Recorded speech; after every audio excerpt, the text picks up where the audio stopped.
All right. Good evening, everyone. One quick check with AV. Are we good here? You guys able to see the screen? Hear me? Are we good here? Good evening, Priya. Good evening. My stories are Vijay, Ishita, Kaushik. Good evening, everyone. Good evening. Good evening. I guess we are pretty good here. I'm gonna check everything's visible and audible. Yeah. Thank you. Thank you, everyone. Good evening. Good evening. Right. So I think we will probably jump into it and we'll start our this is going to be the opening class, right? We're going to start with quant for the day. So we're going to start with percentages. Now we have had one bunch of discussion about your exam eligibility criteria and all those things. If you happen to attend Vikrant sir's class yesterday, if you haven't, go check it out. He's given you a briefing on all of it. Now moving from there, we are going to focus on one part of the section here, which is quant.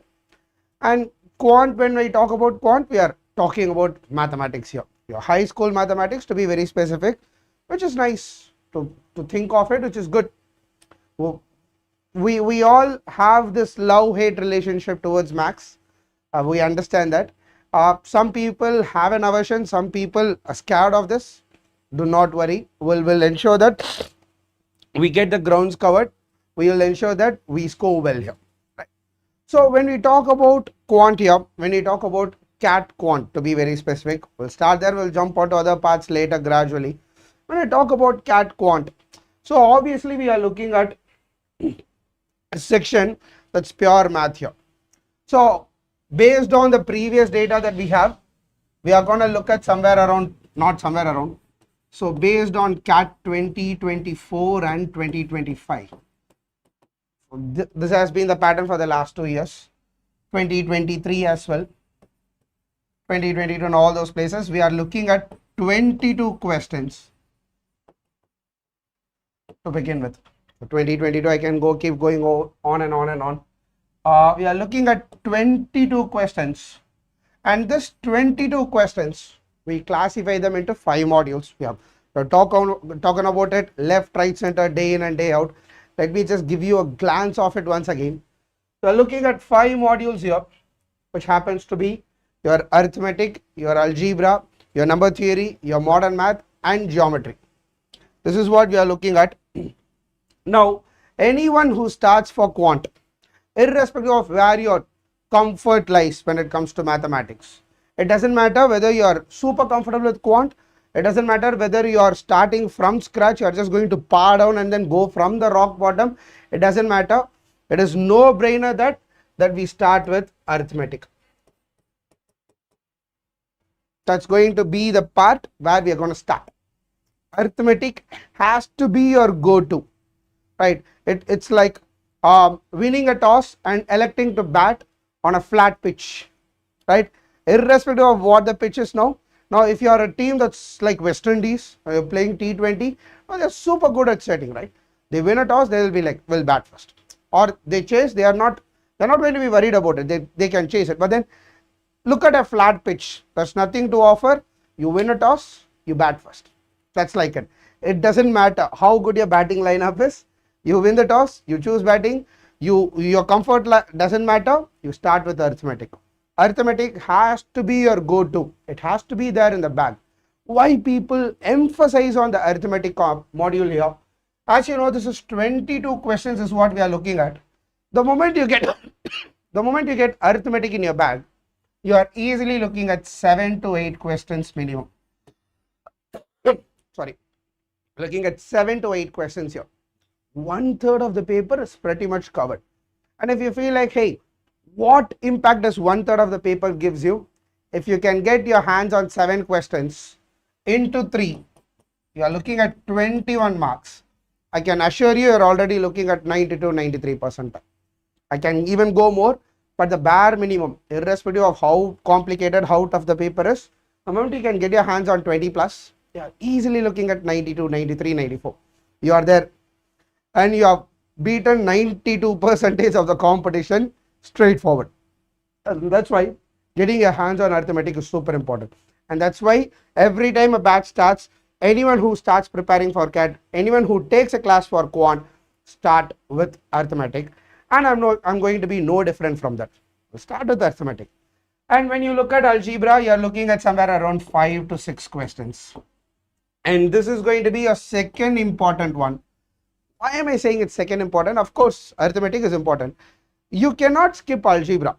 Am I saying you can skip algebra and then get to the 90th percentile? Yes, you can. By data, yes. But why is algebra essential here? Now, any arithmetic topic that you are looking at, the complexity increases automatically. There is some part of algebra sitting here. In fact, algebra can incorporate with any of the topics that we are looking at, and you can automatically make it an algebraic question. So algebra has to be there. Even if you are going to dump algebra, the bare minimum requirements would be a couple of things which we will talk about. And then followed by number theory. Between number theory, geometry and modern math, I usually tell people pick one. In fact, do this. You can even dump all of this, which is fine. But I am standing here in April for an exam that's happening in November. I'm not going to talk about dumping topics today. If you happen to start somewhere late, I'll say dump any of them. But here we are in April. In 7-8 months time, you can easily cover all of them, at least the basics. So this is going to be a bundle here which has lesser weightage but great impact. Very specifically, if I talk about number theory. Now, number theory usually gives you 1 to 2 questions, but the weightage of number theory on basis of marks is less. But then the moment you hit it, we are great. You can crack DLR, you can crack all these questions. And then we are talking about geometry, which is somewhere around 4 to 5 questions, and modern math some 2 to 3 questions. Somewhat in the mix here, but this is going to be a major chunk. Now, when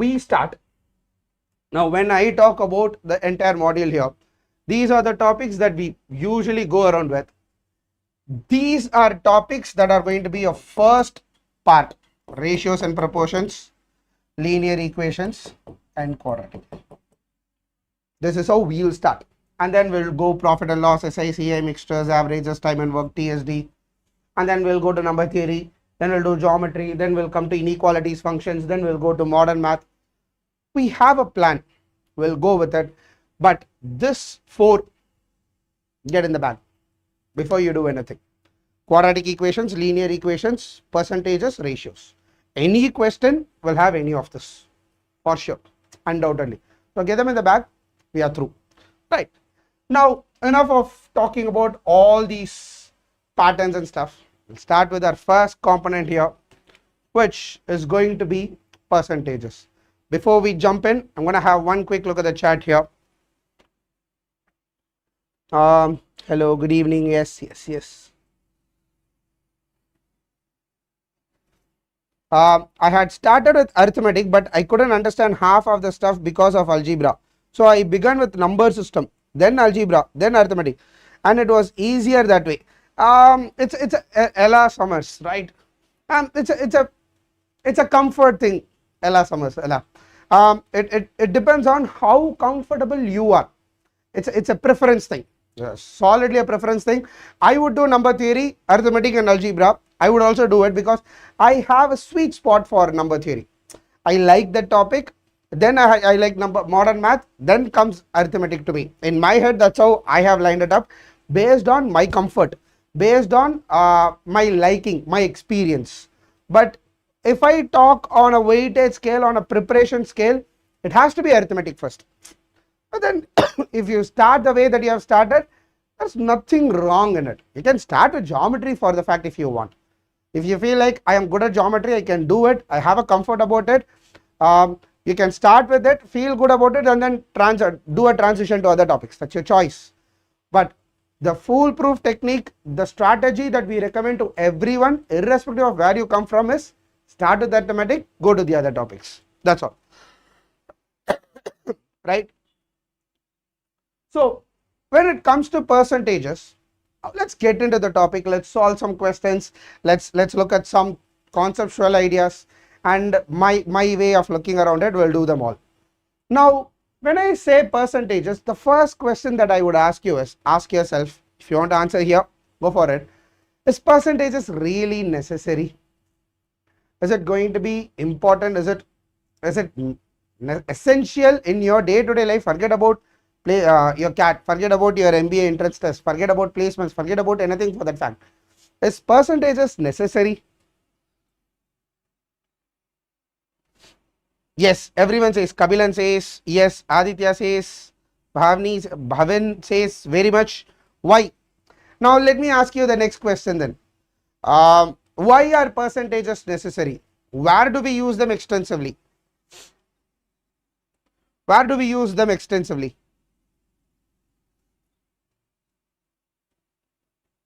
Everyone says definitely. Where? Yes, a big yes. Exactly. The analytics, Emperor says analytics. Studious kid says to compare grading, credit score, stock market. It all starts with the basic idea. Compare. Super important. We live in a world where everything is metrics, isn't metrics. You cannot skip numbers. But every time I give you numbers, it might not help you. It doesn't help you if I give you some numbers and then tell you, okay, process yourself. It doesn't happen that way. So there needs to be a scale where I can compare them. But then on a comparison scale, what does it mean? How do I say it? So we talk about percentages. To give you one example, I can give you something that happened in my life. This is something that happened to me decades back. I was in my 10th grade.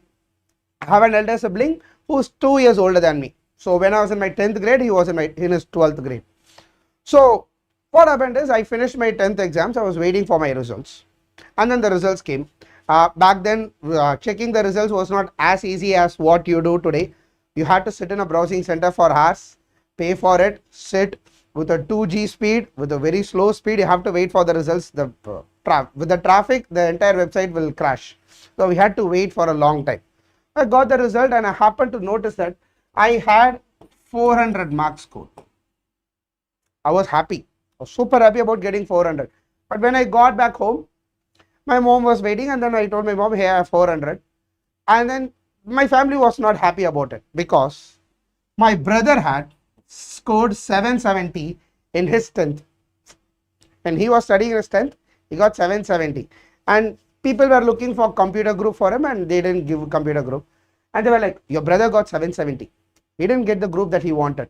You are only 400. Do you really think he will get? And I was shocked for a moment, and then I realized, okay, where this is heading. And then I told my parents, hey, I have a 400 out of 500, whereas my brother has a 770 out of 1100. They were still not convinced. They were like, how does it mean that you are better? And then I realized I can use the age-old tradition of percentages, and I said, okay, since the bases are different, I have scored out of 500 and my brother had it out of 1100. I told my parents, okay, let's convert it to a common base and then see what is better, which mark is better. And the common base happened to be 100. So we multiplied this by 100. We multiplied this by 100. So these two gets cancelled. So you will happen to get 80%, 80 for every 100. This will be again cancelling it out. You will get 70 for every 100. So instead of writing it for a different basis, I said I have 80 for every 100 and my brother had 70 for every 100. Every 100, every 100, percent. Every means per, 100 means cent. So instead of writing 80 by 100, we write it 80 percentage, 70 percentage. That's a symbol that we use. Very common. And I was able to convince my parents that I had a better mark. But then we live in India. 80 is not even a score, and the conversation led to another place, which is not for today's class. So that's the place where we compare. So every time we say percentages, we always say, okay, a percentage of B, where A is the percentage value, B happens to be the base value. A part of B, when you say a percentage of B, you are saying a part of B is what a percentage of B is. And what part is that? A parts out of B. A parts out of 100 of B is what the understanding is. Simple basic idea that we have used all our lives, right? So don't get confused too much about it. But here comes the question. Now that I am telling you 80%, 70%, let me ask you this one nice question. If I give you a percentage value, will you be able to say whether it is good or bad? Think of this. Let's put it this way. I have 97% score in an exam that I wrote. Is that a good score or a bad score? 97% in an exam that I wrote. Great score, right? Kabilan says great, thank you. Everyone says good, great. Everyone who's saying good, great, you all will become good parents. I'm happy about that. Right, 97 is definitely good. Don't say 97. Where are the remaining 3%? Don't behave like a typical Indian parent. 97% is good. Let's put it this way. I went for a shooting game. I was able to get a 5% accuracy. Was able to get a 5% accuracy on the game that I played. Is that a good score? I played a shooting game. My accuracy was 5%. Is that a good score? It's poor. I'm a poor shooter. Yes. You'll all say no. It's not at all good, isn't it? It's a bad score. Yes. So if I give you a percentage, you will be able to say this. Now, who said average? Sankalp says it's average. 5% is average. Fine. Now Kabilan said poor shooter. Now I want to pick Kabilan and then give you an example. Let's say there is a poll that we are conducting. There's a poll that we are conducting, and the poll says, is Kabilan the most intelligent guy in the class, or the most smartest guy in the class? Is Kabilan the smartest guy in the class? Is the poll. Yes or no is the answer. I conduct this poll, I take the results, and then I realize that 100% of the people have said yes. 100% of the people have said yes. The question is Kabilan the smartest guy in the class? 100% of the people have said yes. Can we declare that he is the smartest guy? Yes. 100% of the class says yes. Can we declare him to be the smartest guy in the class? Everyone will say yes. Yes, because 100%. But think of this. 100% of the votes said yes. The number of votes casted was 1, and that was Kabilan for himself. The number of votes casted was 1, and it was Kabilan for himself. Can we declare him to be the smartest guy then? Can you do it? Can you say, hey, he's the smartest then? Can you do that?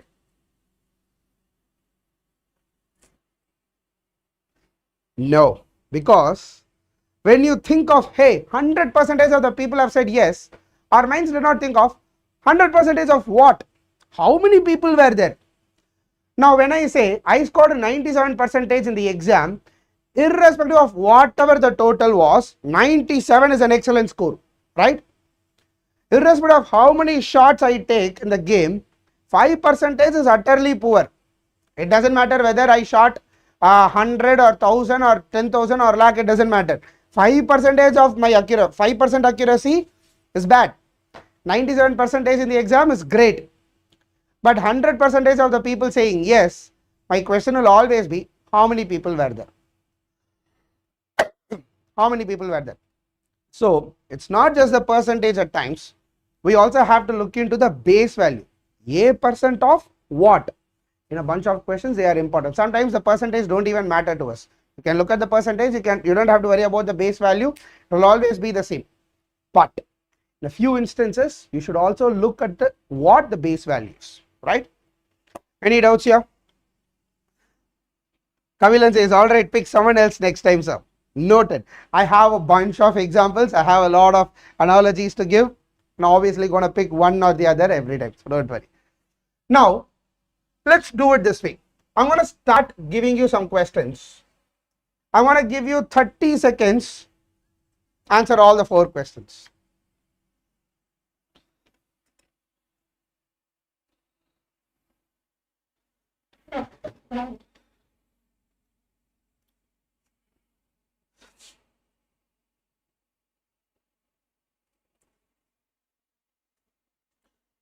Kanika Jain says, I've already completed this topic, but I can't solve PYQs.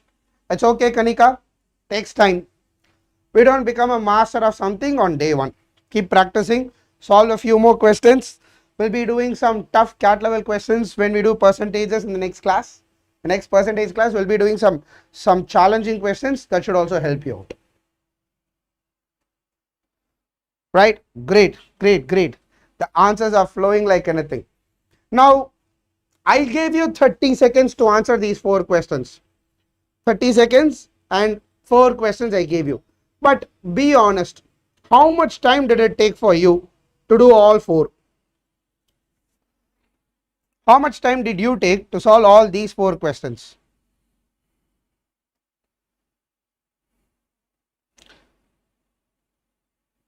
Yep, now I'm getting all the answers slowly.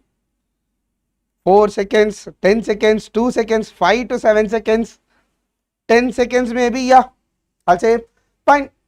I gave you 30 seconds, but then 30 seconds was too much for you. You took only 10 seconds to do it. Great. Some 5 seconds. Great. So 4 questions, you are able to solve it in like 5 to 6 seconds. I'm going to give you 4 more questions. Okay. Let's verify if the answers are correct. So 50% of 48 is 24. 25% of 120 is going to be 30. 10% of 67 is 6.7. 1% of 356 is 3.56. No prizes for guessing, absolutely, no matter what. Right? Beautiful, nice and easy. Now, let's do one more round. Let's do another drill. I'm going to give you 2 minutes to solve these 4 questions.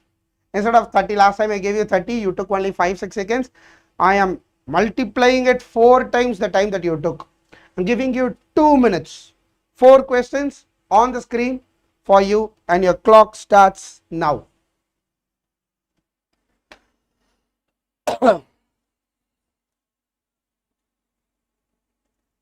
And yes, don't share your answers on the comment box.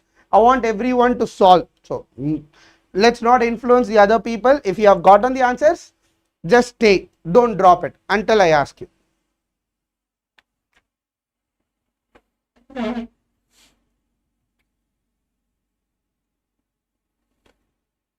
No answers being shared on the comments.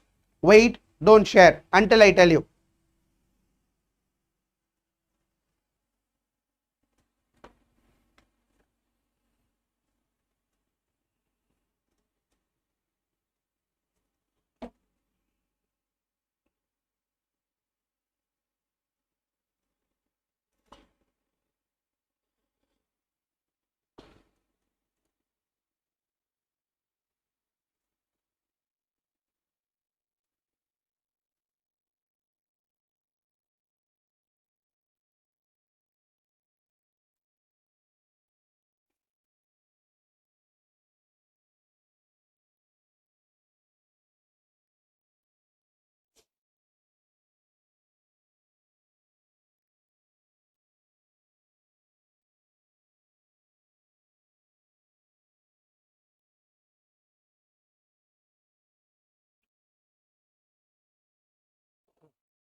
All right, drop your pens,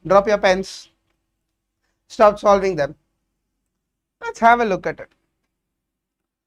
No answers being shared. Don't share your answers. I don't want your answers for these 4.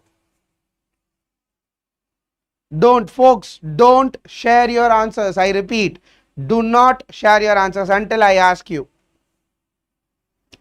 Right. Now, I know there are some people who would have gotten it. But let me ask those people who have not solved all 4 of them. Now think about this. When I gave you the first 4 questions, it barely took you 5 to 6 seconds.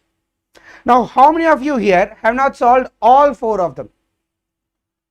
Just say yes if you haven't solved all 4. If you haven't solved all 4 of them, just say yes. Let's have a look at how many people. Yes. Not even 1 in total time. Siddharth, yes. See, 1 left. See, first I gave you 4 questions and you are like, hey, why give me 30 seconds? I can do it in 10 seconds.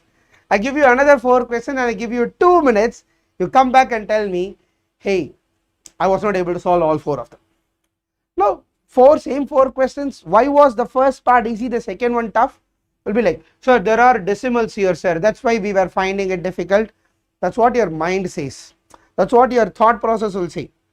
But if you look closely, if I go back to the previous slide, if I go to the previous slide and then look at these 4 numbers. Now, when I say 50% of 48, did anyone say, we know that every time there's a percentage of B, we write it as A by 100 into B. That's how we write it. Yes. That's the basic way to do this. So 50% of 40, 50 by 100 into 40. That's the way you do it, right? But here comes the question. How many of you solved 50% of 48? Sorry, it's 48, not 40. How many of you did 50% of 48 this way? Anyone? I bet my life on this and say none of you wrote this. None of you. Ask how many other people are sitting in this class? None of you did 50 by 100 into 48. None of you did 25 by 100 into 120. None of you did 10 by 100 into 67. No, you did not do it. Rather, your mind made a convenient adjustment to the number that I gave you. The moment I told you 50%, what did your mind say? Somewhere deep down, your mind said, hey, 50% of 48 sounds good, but I want to look at 50% of a number as half the number. You would simply say half of 48, right? Instead of 50 by 100, you write it as 1 by 2, right? Half of 48. When I say 25 by 100, you say that's 1 by 4 into 120. When I say 10% of a number, your mind says 1/10 of 67. When I say 1% of a number, our mind says 100 of 356, right? This is what your mind did. Maybe rather than looking at them as percentages, it would be nice if we could rewrite them as fractions, right? Now we get to this idea, maybe fractions will help. That's the exact thing that we need to do when I look at all these numbers. Now when I say 1 by 2, your mind says 50%, right? Our minds would start saying, okay, 1 by 2 is 50%. Then 1 by 4 would be 25%. So what I want to do here is, rather than writing them, only the numbers that I know, we'll try to convert as many fractions as possible. That way, it gets a lot easier. So what is 1 by 2? If I say 1 by 2, our minds would automatically say, hey, that's 50%. When I say 1 by 3, your minds would start saying 100 by, think about it this way. When I say 1 by 2, just simply think about it as 100 by 2. That's all. That's all. So 100 by 2 is 50%. 1 by 2 is 50%. So 1 by 3 is nothing but 100 by 3. I can think about it as 33.33. So when I get 33.33%, I can rewrite it as 1 by 3. So 1 by 4 can be written as 25%. 1 by 5 can be written as 100 by 5, which is 20%. 1 by 6, can I say half of this value, half of 1/3 is 1 by 6. So half of 33.33 divided by 2 would be 16.66%. 16.66 or 16.67. It is 16.66666 and so on. You can round it off to 16.67 if you want. There's no harm in it. 1 by 7, we'll talk about 1 by 7 in a moment. 1 by 8, so can I say half of this value then? 1/4, half of half is 1/4. Half of 1/4 is 1/8. I can nicely say this is 12.5%. 1 by 9, 1 by 9 is nothing but 1/3 of 1/3 is 1 by 9. So 1/3 of 33.33 would become 11.11%. 1 by 10 is 10%. 1 by 11, notice this, 1 by 9 is 11.11. So 1 by 11, they have a connection. This will be 9.09%. 1 by 12 is half of 1/6, which is 8.33. These are the percentage fractions that we commonly use. So based on this, you can write anything and everything. In fact, these are the most commonly used numbers. You don't even have to worry about other percentages very often. I'm not saying any percentage can be written as a fraction. No. For instance, if I get a value like 49% of a value, there is no mechanism to write 49%. But I have other ways to do it. There are techniques that we follow to break it down and get it done. We'll get there later. But not all percentage can be written as fractions. Right? So we make adjustments based on the number, based on the question. You don't say, I will convert everything. No, you can't. I'm giving you my disclaimer straight away. These are numbers which are predominantly used, so we use this table. And this table is super powerful. I can give you my word saying that 7 out of 10 times you will get numbers only from this, based on the pattern that we have seen. Right? Now, let's use these numbers. Oh, I forgot to give you what is 1/7, right? So 1/6 is 16.6 something. 1/8 is 12 point something. 1/7, think about what the integer part. Sometimes people cannot remember it, they cannot do the math. So simply do this. 7 into 2 is 14. 14 into 2 is 28. That's 14.28%. To be specific, that is 14.2857. I'll write it here. There's a nice math sitting behind it. But hey, for now we'll stick with this. 14.2857%. But we often write 14.28. That's okay. That's enough. Right? Any doubts up until now? Now we'll jump to the questions. We'll jump to these 4 questions and try to solve them. Now look at the table over here and look at the numbers over here. Let's do it one more time. 66.66%. I'm like, hey, is there a way to rewrite 66.66? I look at the table here. Is there any number that will work for me?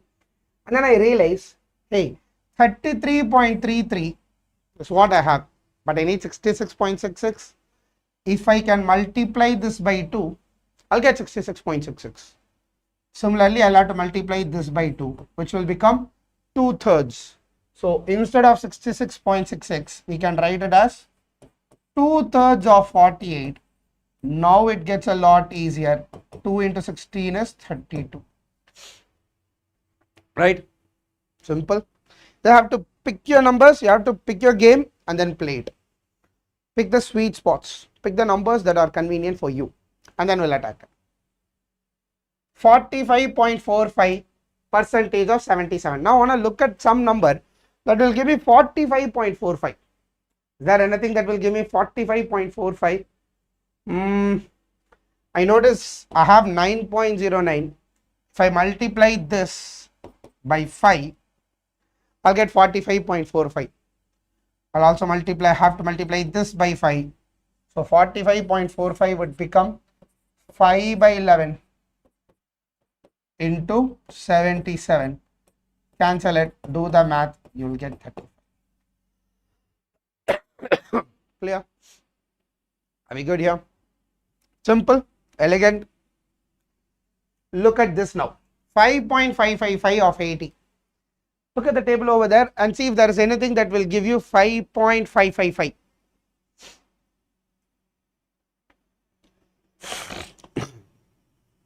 Is there anything that will give you 5.555? Anyone? Anything that will give you?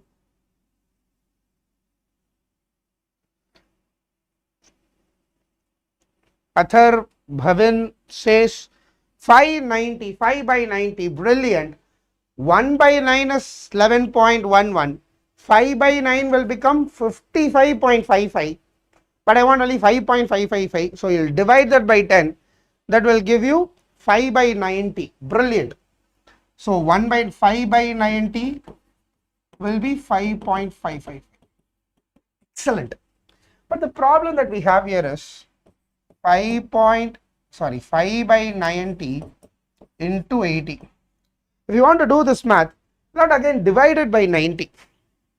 These two cases, they were easily able to cancel out and then give you a value, but that's not the case here. Mind you, this will not be the same scenario every time.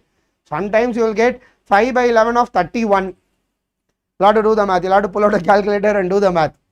But I'm giving you numbers to make you comfortable to begin with. But here that the numbers are not friendly. What do? This is where I pull out my secret trick every now and then that I follow. Numbers that do not go with this fractional components, I break them down. Any number, it is easy to find some percentage of that value. That happens to be 100%, 50%, 10%, 5% and 1%. That's all. I can find 100% of a number, which is the number itself. 50% of number, half the number. 10% of the number, 1/3 of the number. 5% of number, half the number and divided by 10. So if I have to find 5% of let's say 250, 5% of 250, first I will find 10% of that, which is 25, and then half of that is 5%, which is 12.5. You can do it that way. 1% simply divided by 100. Based on this, you can find any other percentage. Now if my question says how to find 9%, you can multiply it by 9 and then get the math, or you can find 10%, 1%, subtract them. Instead of finding 9%, I'll say 10% minus 1% of the number. Find 10% of the number, find 1% of the number, subtract them, I have my answer. If you have to do, let's say 22%, find 20%, then add 2% of the value, you have 22%. We can split and play with the numbers based on your comfort. It all depends on where you stand, but these are some few tricks that we use extensively. Now look at 5.555%. Can I write this as 5% plus 0.5% plus 0.05% plus 0.005%? Done. What is 5% of 80? 10% of 80 is 8. 5% of 80 is then 4. So 5% will be 4. Then what is 0.5%? No brainer. 0.4 plus 0.04 plus 0.004, which is 4.444. I'm not saying you will get numbers like this, but you have to be prepared. If this is not mathing inside your head, for the time being, to begin with, use calculators. But at some point, the transition has to happen, right? You can pull out calculators nicely and get this done. It's not a problem. But ensure that you build a mechanism that will work out for you. At some point, that is mandatory, right? One quick look at Rahul Thakur says you should cut your beard. How we take 2% of a number? Find 1%, multiply it by 2, that's 2%. Can you please speak a bit slower? Done. I'll keep it. I'll slow it down a bit for you folks. Ishita Kaushik says, I couldn't able to understand, please explain it again. See, break down the number. For example, let me go to the previous slide so that I'll have some space. If the question says something like, let's say 6.4% of some number, I don't have a mechanism to find 6.4%. If you want, let's say if the question says 6.4% of 40, you can pull out your calculator and say 6.4 by 100 into 40. You can go here and very well do this. But sometimes numbers do have some lenience sitting inside that, which I can utilize. For example, if the question says 9% of 40, just to give you random example, I know sometimes for some people some numbers are easy, right? 9% of 40, 10% is 4, 1% is 0.4, subtract them 3.6. Depends on what number you are working with. If you say, hey, I would rather pick a calculator and do this, go for it.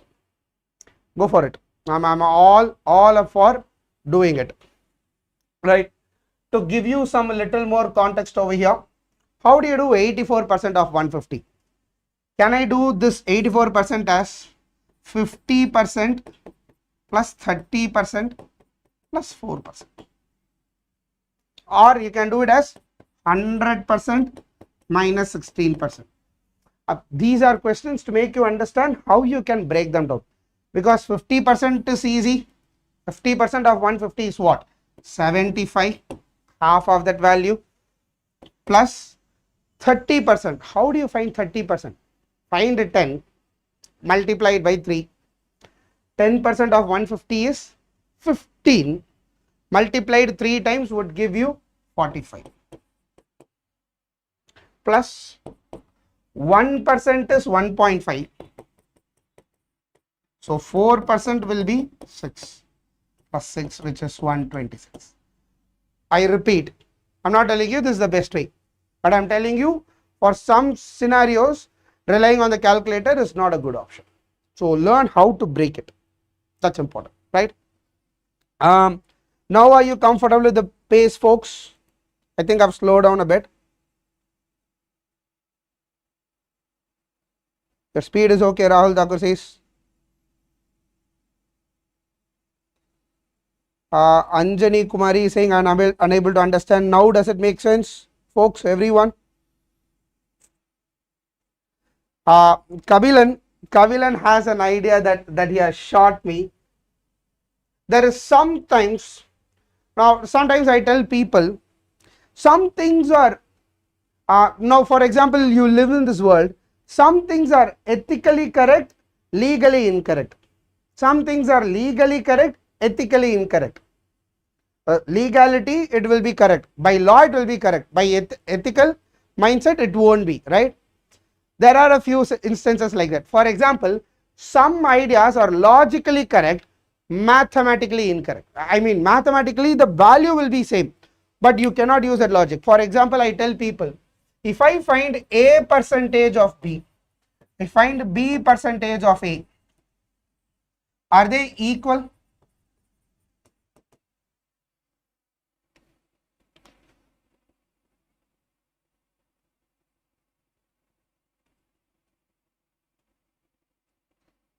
Yes, A percentage of B, and then there is B percentage of A. Ishita Kaushik says no, Atharv says yes, Bhavin says yes, Atharv says no now, Manju says no. What is A percentage of B? A by 100 into B. B percentage of A will be B by 100 into A. This is AB by 100. This is also AB by 100. Yes, they are equal. So mathematically, very clearly I am writing this. 84% of 150 is as same as 150% of 84. Yes, value wise they both are equal. But I usually don't do this for one reason, that 84% of, now for example, I can say I scored 84% of an exam that had 150 marks. What do you mean by 150% of 84? What is the logic behind it? The logic doesn't sit well, but mathematically they both are equal. A percentage of B is equal to B percentage of A. For the mathematical part alone, for that purpose alone, you can rewrite this 100% plus 50% of 84 is allowed. This is correct. Mathematically, you can do this as this way. Not stopping you, but sometimes we have to tell ourselves, just because something is easy doesn't mean it is right. This is easy, doesn't mean it is right. It irks me when sometimes this happens. But for you, if you feel like, hey, I don't worry about the impact of this, if the logic works well, I will do it, use this. By all means, use this. You can rewrite a number. Exactly. Incorrect logically, exactly. Bhavini. Okay, I think I am supposed to spell it Bhavini. I'm sorry. Right? I'm sorry about that. I have a problem when people misspell my name, but I'm reading a name here. So apologies if I call out your name wrong. Sincere apologies. I have a problem with it. I spell my name out BHASK. That's how I spell my name. I tell it out loud. Apologies for that. Right? Any doubts up until this point, folks? Any queries? I'm going to do a couple of more theoretical ideas, and then we'll jump straight to questions and we'll attack it. Okay. Now moving forward, I want to talk about an idea called percentage increase and decrease. The percentage changes. What is percentage increase? What is percentage decrease? Now there is a value from value A. From value A has gone to a new value B. There is a change in value. There is a change in percentage. The change in value is what we write it in terms of percentage, right? Now there are formulas to do this. In case if you don't know the formula, these are the formula. The percentage increase is given by final minus initial by initial, initial minus final by initial for percentage decrease into 100 into 100. For ages, I've stopped not using this. It confuses me. I cannot memorize formulas. I don't have it in me to memorize formulas. I'm pretty sure everyone has that problem. Everyone has that problem, saying that I cannot memorize formulas. If you cannot memorize formulas, I'll give you a beautiful way to represent all of this under one roof. And this is an idea. I use it in percentages, profit and loss, SICI, or anywhere I deal with percentage changes. This is an idea that I follow. Simply, to give you an example, let's say there is a value, the cost of this pen that I have in hand, figuratively, just hypothetically, let's say the cost of this pen was 120 rupees. The cost of this pen was 120 rupees last month. I buy it this month. The cost of the same pen has gone to 150 rupees. Is there a change in the value? Yes. I want to represent this change in percentage now.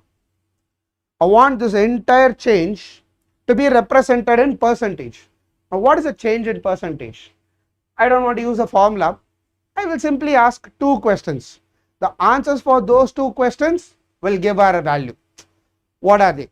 First question. So we know there is a change. What is the change? What has been the change here? It was 120. It has gone to 150. So the change is 30. It has increased by 30. We know that. Now I'll say, hey, it has increased by 30 from where? That's important, right? Changes happen from a base, isn't it? Here the question is, what is the base? The 30 has changed from where? And my answer would be 120. So I'll simply write it as 30 by 120 into 100. And that is all I do. So 30 by 120, I can rewrite it as 1 by 4. 1 by 4 is nothing but 25% increase. Because from 120 it has gone to 150. It has increased by 25%. Right? Any doubts? Any questions? from 120, it has gone to 150, it has changed by 30 from 120. My simple idea is, what is the change divided by from where into 100. Irrespective of whether it is increase or decrease, what is the change and from where is the change? Two questions, you have your value. I'll do one more question. Let's say the price of an object was 80 rupees. It has come down to 55 rupees. Price of an object was 80 rupees. It has come down to 55 rupees. What is the percentage change? What will you answer then now? What will be the answer? Simple question again. What is the change here? It has decreased by 25 from 80 into 100. That's all. It has decreased by 25 from 80 into 100. Simple. So do the math here again. This is 4 times, this is 5 times. 125 by 4, which will be 31.25%. Decrease. Because I know it has gone from 80 to 55. So remember this idea, rather than remembering them as 2-3 different formulas. What is the change? From where is the change? 2 questions, you'll always have your answers, right? Any doubts?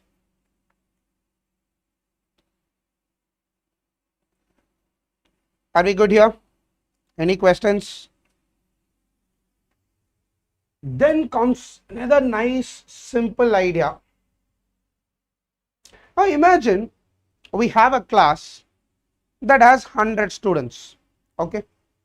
Imagine there's a class that has 100 students. Now what happens is,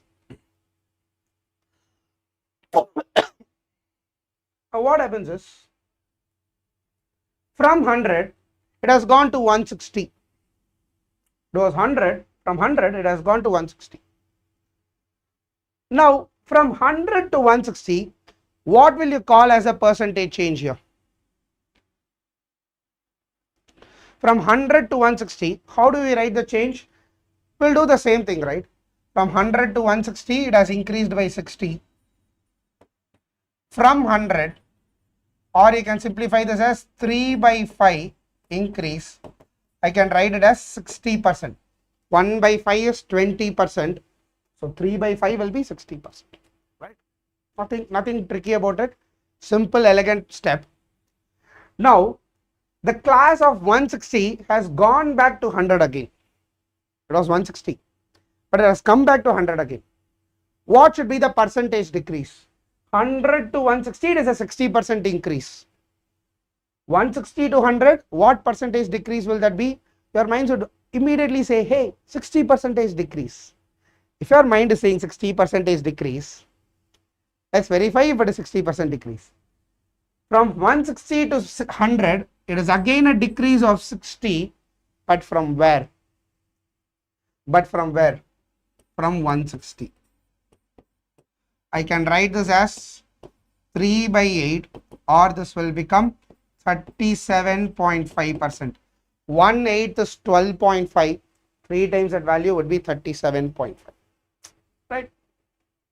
Did you notice we increased it by 60%? We did not decrease it by 60% to go back to the same value. It is some other percentage.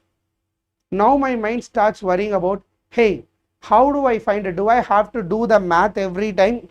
Not necessary.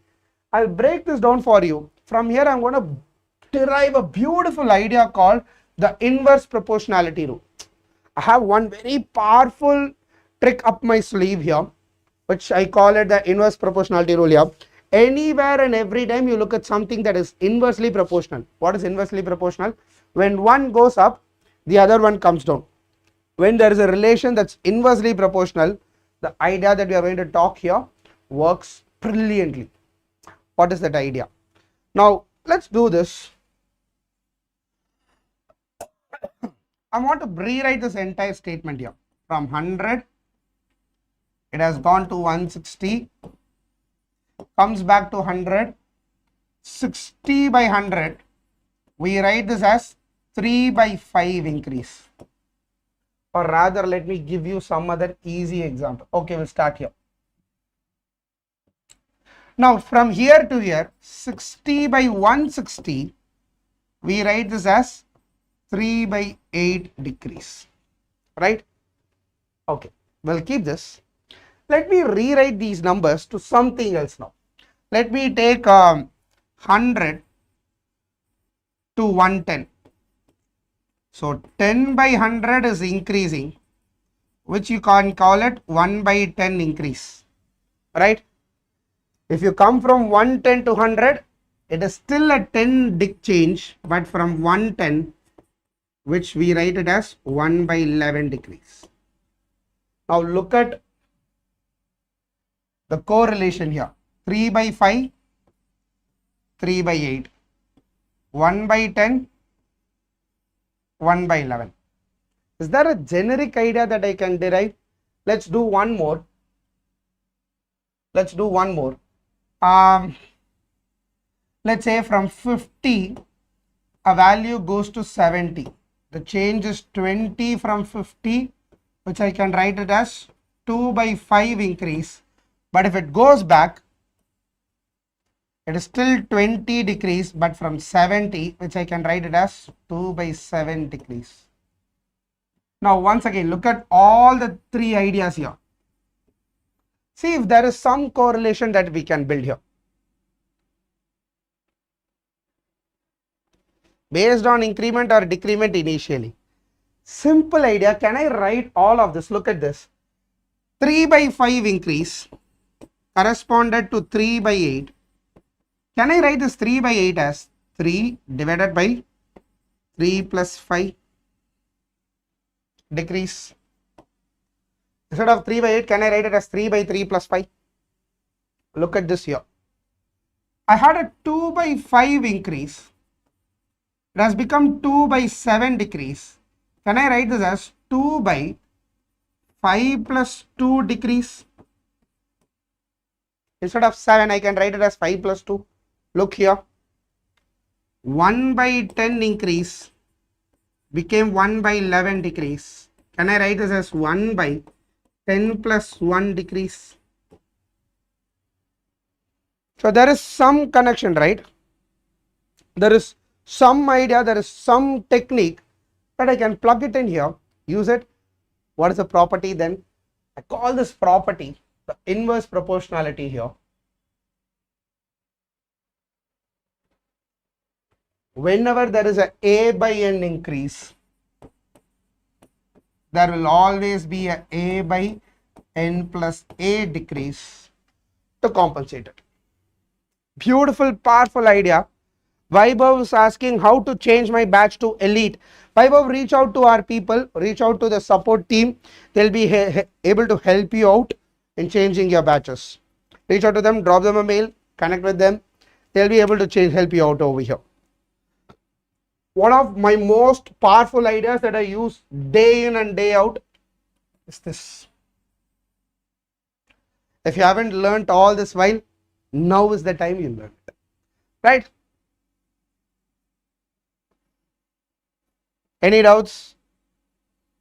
I like this idea because anywhere I have an inverse proportionality idea, I plug this in. Where all do I use inverse proportionality? You think about it. Time and work has inverse proportionality. More people, lesser the time. Time, speed, distance has inverse proportionality. More the speed, lesser the time. So all those places where inverse proportionality comes, I use this. One of my most favorite ideas is this.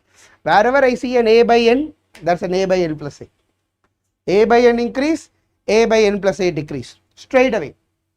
Remember, the denominator decrease has larger denominator. Sometimes I ask people, if there is a by n decrease, what will happen? People say a by n plus a decrease. No, a by n decrease. That will correspond to a by n minus a increase. Look at that, a by n decrease. So remember that the decrease change will have the larger denominator sitting.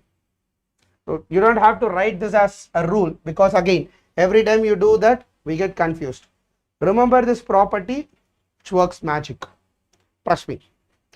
Write this down on the top of the paper, where you write all your formulas in a ink that stands out.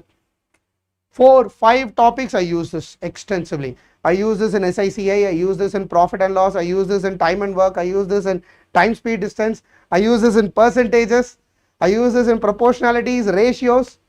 Anywhere I see an increase decrease idea, my mind will say, can I plug this in? And it works brilliantly. Keep this in mind.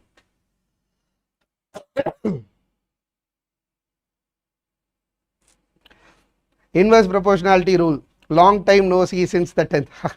Oh, this is magic. This is magic. Ishita again, yeah. I think I was going slow. You happen to say that I'm not going slow. I'll slow down again.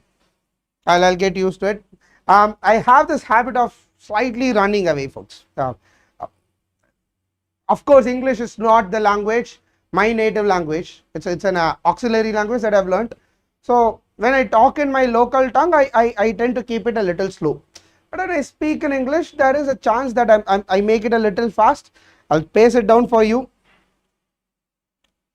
I made the notes under the subtopic magic. You should.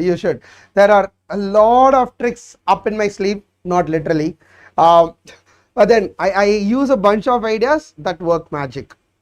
You're like, oh, wow. The wow factor gets created every time you use it.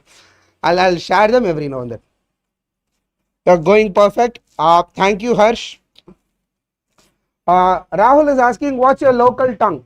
Rahul, I happen to come from a place, from a city that has won 5 IPL trophies, 2 Champions League trophies, that wears an yellow jersey, but I'm not a fan of that team anymore, so don't try to troll me. I happen to come from a place which is called Chennai, Tamil Nadu. So I'm a Chennai, an out and out Chennai.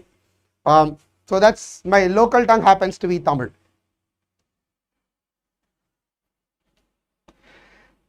CSK. Chennai, yeah, Chennai it is. I've been an out and out Chennai. I was born in a different city. I grew up, I did my schooling, my adolescence, my puberty, my graduation, my marriage, my parenthood, everything happened here right in Chennai. Everything. Right? Any doubts to this idea now? Any questions? My tone says it all. My tone says it all. I don't know, people could pick my language from my tone. One last idea. This is more of a relative idea that I use. I would call it a jugaad, a shortcut in places that works. You don't even have to know this, but then again, this is another beautiful idea in my head that I follow. Rather than writing 4 big steps, I plug this in, it cuts down my solution by a drastic margin. Instead of writing 7-8 steps, I'll be doing only 3 to 4 steps. Let's do this and let's see how it's done. Someone said, no RCB fans were harmed. 11 of them were harmed, Abhijit. 11 of them, not 1, not 2, 11 last year. Right? I spent 4 years of engineering there in Chennai. I miss Chennai. I'm glad someone says Chennai is a nice place to be in. Right. Well, let's do this now. Successive change. What is successive change? One change after the other immediately. To give you some context here, let's say there's a value called A. I'm going to increase it by 20% and I end up with a value called B. I start with a value called A, increase that value by 20% and I end up with B. And then I again go increase it by another 10% and I end up with C. Right? Here comes the question. If I have to go from straight A to C, what should be the percentage increase? I increased by 20% from A to B, increased by 10% from B to C. Instead of doing 2 steps, if I have to do 1 straight step, By what percentage should we increase? Again, our minds would happily automatically say, hey, 30%. Right? Your mind should say, it should be 30%, right? How many of you thought 30% now? Yeah, I know there are people who would think about 30%, which is normal, natural to happen. Let's verify if it is 30%. Rather than giving A, B, C, I hate having variables. Let's plug them with some numbers and see what happens. Let's say 100 is the initial value. Again, comfort value. 100 is a super comfortable value. I never used to get 100 in my exams, but I write 100 in every exam that I write. On the contrary, right? I have never gotten hundreds. The only time that I got 100 was in my 10th math, where I got a centum. The only time I had a centum was in my 10th math.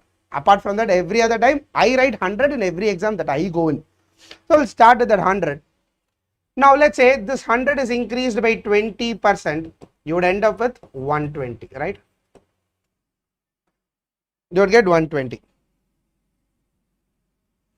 right? Now from 120, I'm going to increase it by another 10%. 100 plus 20% of that is 20.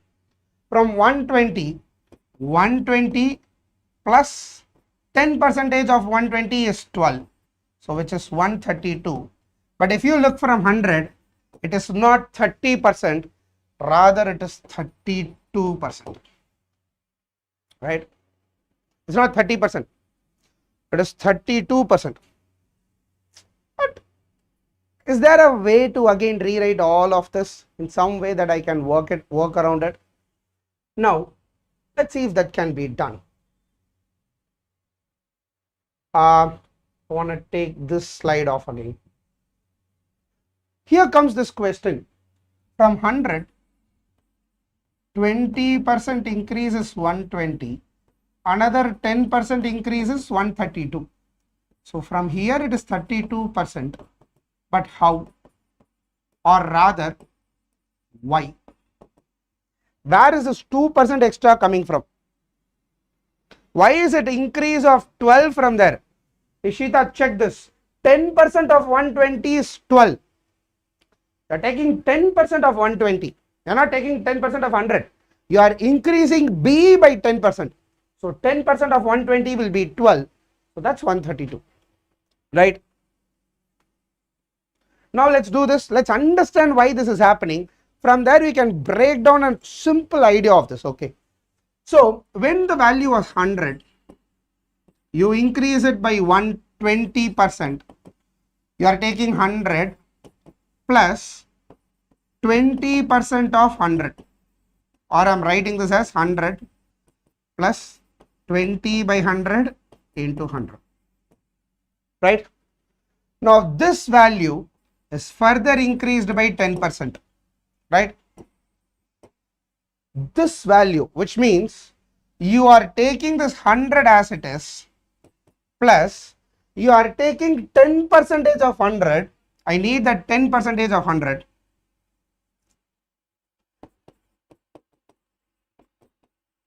Yes, but you are not only taking that, you also take 20% of this 100, because 120, the 20 also gets that, right? So you also got that 20% of 100. Also, remember this, you are getting a 10% on this value. You are also taking a 10% of the 20% of 100 that we have, which I write it as 10% of 20% of 100. For you to understand this a lot better, from here to here when I go, you take 20% of 100, you take 10% of 100, plus you take 10% of the 20% that we took. So when I increase it, x increases by a% to x1, increases by b% to x2. You simply write it as a% of x. Sorry. The overall increase will be a% of x plus b% of x plus a% of B percent of X, which will nothing be but A by 100 into X plus B by 100 into X plus A by 100 into B by 100 into X.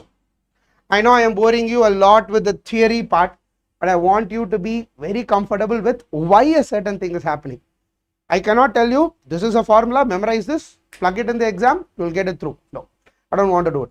This simplified will give you AX by 100 plus BX by 100 plus ABX by 100.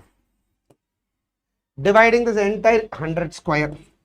Dividing this entire equation by 100, you would get X by 100, you will get A plus B plus AB by 100.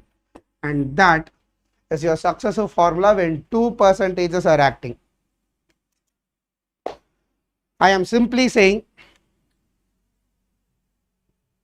when you take 2% on the same value, you are compounding it. You got 20% of 100, you got 10% of 100, you got 10% on the 20% of the value. You are getting 3 percentages here. Remember that when you account for 2% changes, there are not 2% changes happening, there are 3. There is A percentage acting, there is B percentage acting, there is A percentage of B percentage of X acting. So there are 3 values happening. In short, the 3 changes will be A, B, AB by 100. That's all. 3% will be happening. Write it down, follow it through, you will get it. But here comes the question. What if A is increase, B is decrease? What if A is increase, B is decrease? Theory is not confusing. When we plug in the value, you will understand. I want you to know why theory. You can skip this entire theory, come here, solve it, go back to the theory, you will understand what's happening. Sometimes the backtracking works. If you are not able to go in the forward way, come in the backward way. Get this idea, go back and see why we are doing it. You will get it. So what if A is increasing and B is decreasing? Simple. A decrease is always represented by a minus. Minus B, A into minus B will be minus AB by 100.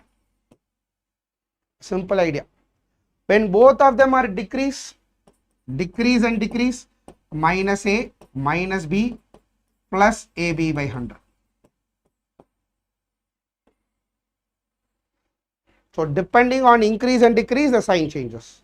I'll solve it in a couple of questions, you will understand. When we do questions, you'll know what's happening. We'll go there, right?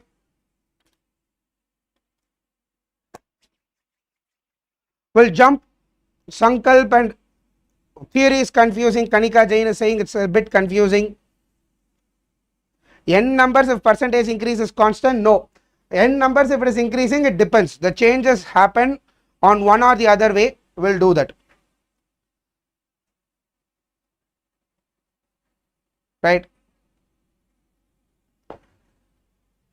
So what we'll do is we're going to solve one set of questions. We'll solve one question at a time. We have enough time to do 10 of them.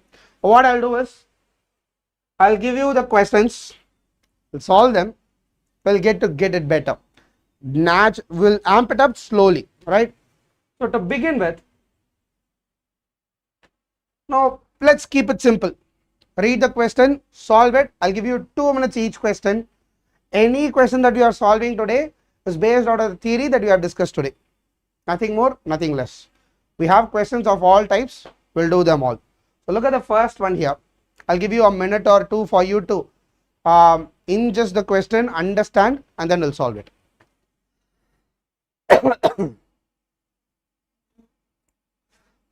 Kanika Jain is asking, what if there are 3 consecutive changes, successive changes? We do it manually.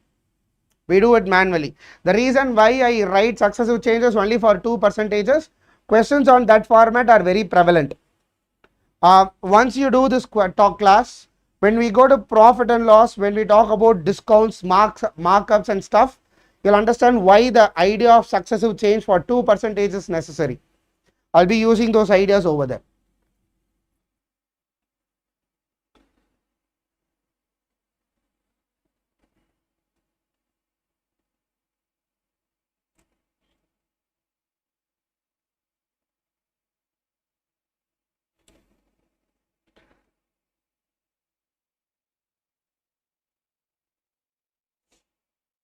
Sankalp is asking why divide by x by 100? Simplifying it. You can keep it as ax by 100, bx by 100, abx by 100, 100 square. You can do it that way. As a percentage I write it, I am simplifying it. I want only the percentage value, so I am dividing it by x by 100.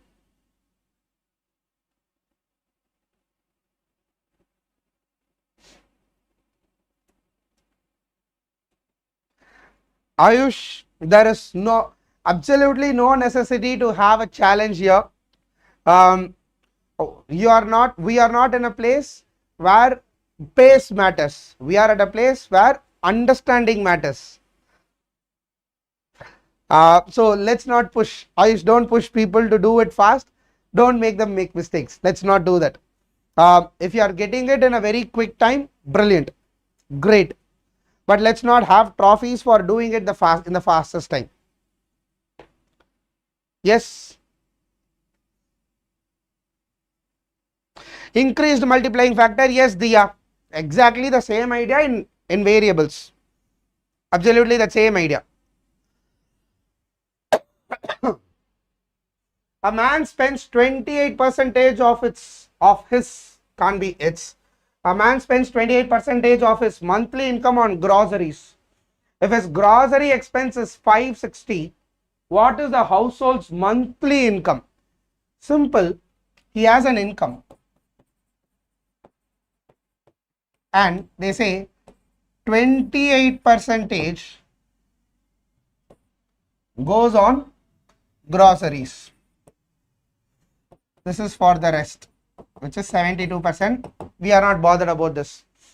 So can I say they are giving that 28% is 560.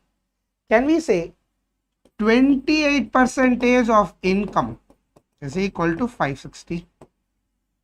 Or from here we can say 28 by 100 into I is equal to 560, or I is equal to 560 into 100 divided by 28. I cancel it out.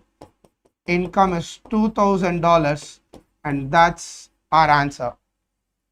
This is the conventional standard format of doing this, but beyond a point we will not be writing this. I will make it a subconscious effort that I don't write this. It comes to me naturally. Beyond a point, we'll start saying, hey, 28% is 560. Cancelling it out, 1% is 20, 100% is 2000. That's how we'll be doing after a point. That's how we'll be doing. At some point, I will cut down on all of this. I'll straight away say, okay, 28% of a value is 560. What is that value? 100% of the value is 2000. Variation technique at some point incorporates. Plug it in, right? Any doubts? Pradeep is asking, the entire batch will be taken by you only, sir. I don't know the tone of the question, but yes, I'll be doing some 80-90% of the classes here. I'll happen to see Rahul sir doing a few classes, but the majority of the batch I'll be here. I don't know the tone of the question, but then yeah. Oh, someone's asking how. What is how? Manju, I don't understand the question how. I don't know. Oh, I wrote 580. Yeah. Oh, sorry. My bad. 560. Now, a lot of times I tell people in quant, in DALR, in VARC, in life, in every place you go, the one important thing when it comes to your communication is every word matters. Every word matters. You misplace a word or you rephrase a word, the meaning of the statement changes. It utterly changes. For example, I think you folks must know this. Okay, 100% is 2000, you said, but how? Doing the math, folks. Check this. I'm dividing from here to here, dividing it by 28. Divide by 28. Multiply by 100. multiply by 100. Simple variation, straight variation.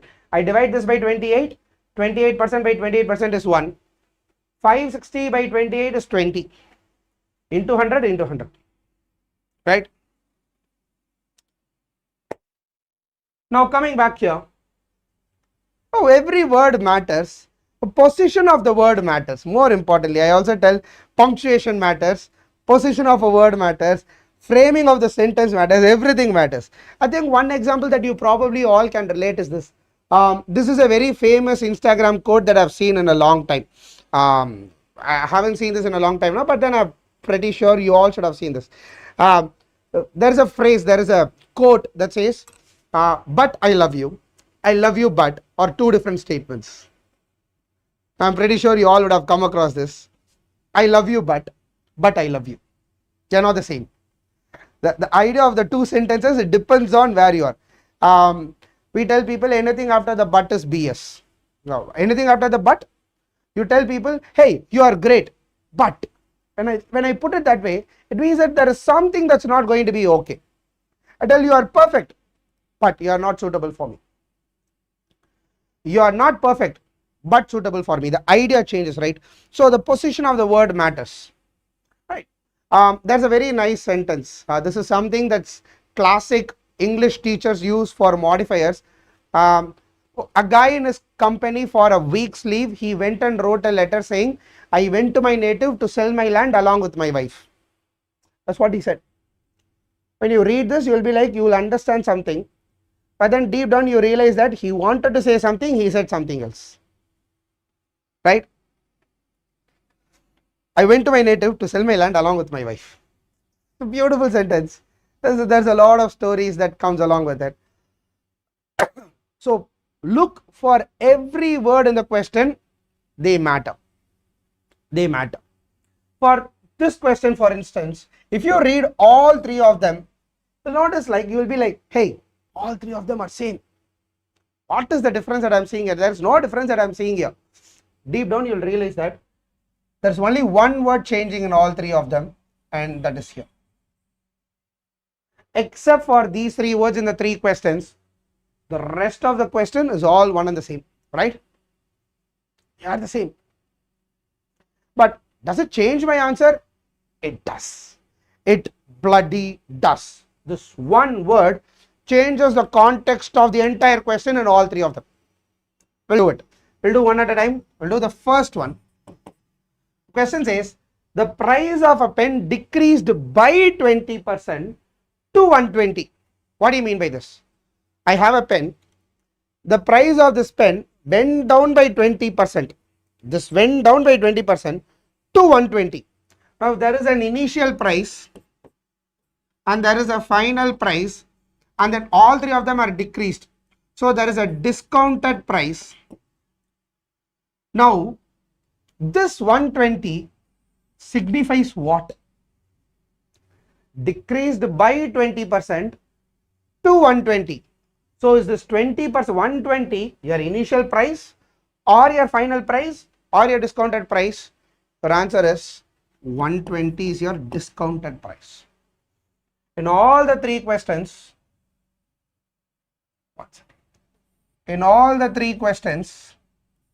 we notice that the initial price, there's a 20% discount, or we can say the final price is only 4/5 of initial, right? Why? Because there's a 1/5 decrease. 1/5 decreases, the final has to be 4/5 of the original. 1/5 gone. You have to understand at some point your decimals or your fractions, you have to write it accordingly to your convenience. The fractional part is utterly important. That's what we have done. This is the stem of all the three questions, but in each question, what is 120 is the matter. For the first question now, my initial, that's a 1/5 decrease. My final is 120, or we can say 4/5 of my initial is 120. I don't have to put an arrow, is equal to 120, or I is equal to 120 into 5 divided by 4, which is 600. Sorry, 600 by 4, which is 150.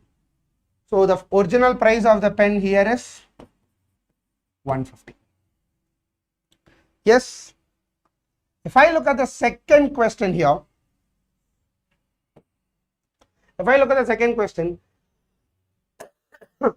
decreased by 20% from 120. Once again, from my initial, this is B, there is a 1/5 decrease to my final. What is 120? This initial value from 120, it has decreased by 20%. So I will say 120, 1/5 decrease is my 4/5 of my initial. Find the original price. Original price is 120. The question here is final price. So I will say 4/5 of 120. I'll cancel this out, 24. So final price is 96. 1/5 reduced from 120, because from 120. If I look at the third question here,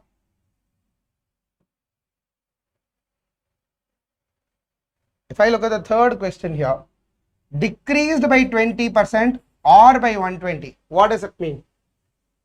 Decreased by 20% or 120, it is simply telling you, hey, I had an initial value, 1/5 of that got reduced and got to my final value. All I have to do is 1/5 of my initial is 120. You can, the 120 reduction, you can either call it 120 reduced or 20% reduced, or 20% of my original value is 120, or 1/5 of my original value is 120. My initial value is 600. Here, right? Any doubts? We can take it as 80% of 120 and then unitary method. Yes, you can. We all have different names of calling it. This is my way. Right? Any doubts?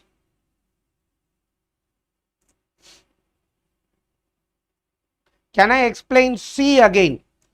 Right. It says the price of the pen decreased either by 20% or 120. They are telling me, hey, the price of the pen decreased by 120%. The price of the pen decreased by 20%. The price of the pen decreased by 120. They both are same, right? That's what it means. I can call it either decrease by 20% or decrease by 120, or simply telling 20% is 120.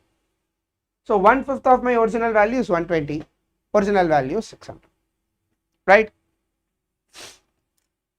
Ankush, are you clear now? Any doubts?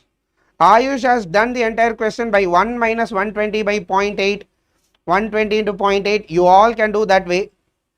It's that simple. It is. Ayush, it is simple for you again. Yes. Ankush, Jaita, Paul, everyone clear? Brilliant. We'll hop on to the third one now. Have a look at this. Solve it. Once again, simple ones. We will take it super slow when it comes to the question complexity. We are not going to dump some tough ones on your head. Don't worry.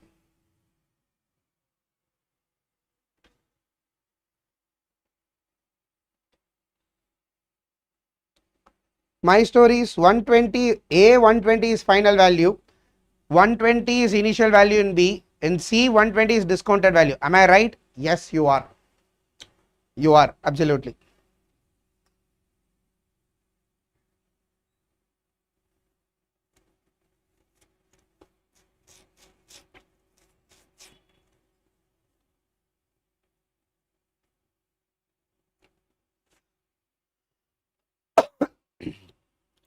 Ashish is asking, sir, question 1 again.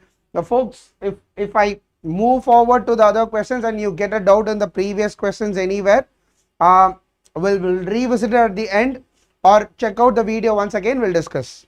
If we have time, we'll revisit at the end. Don't worry.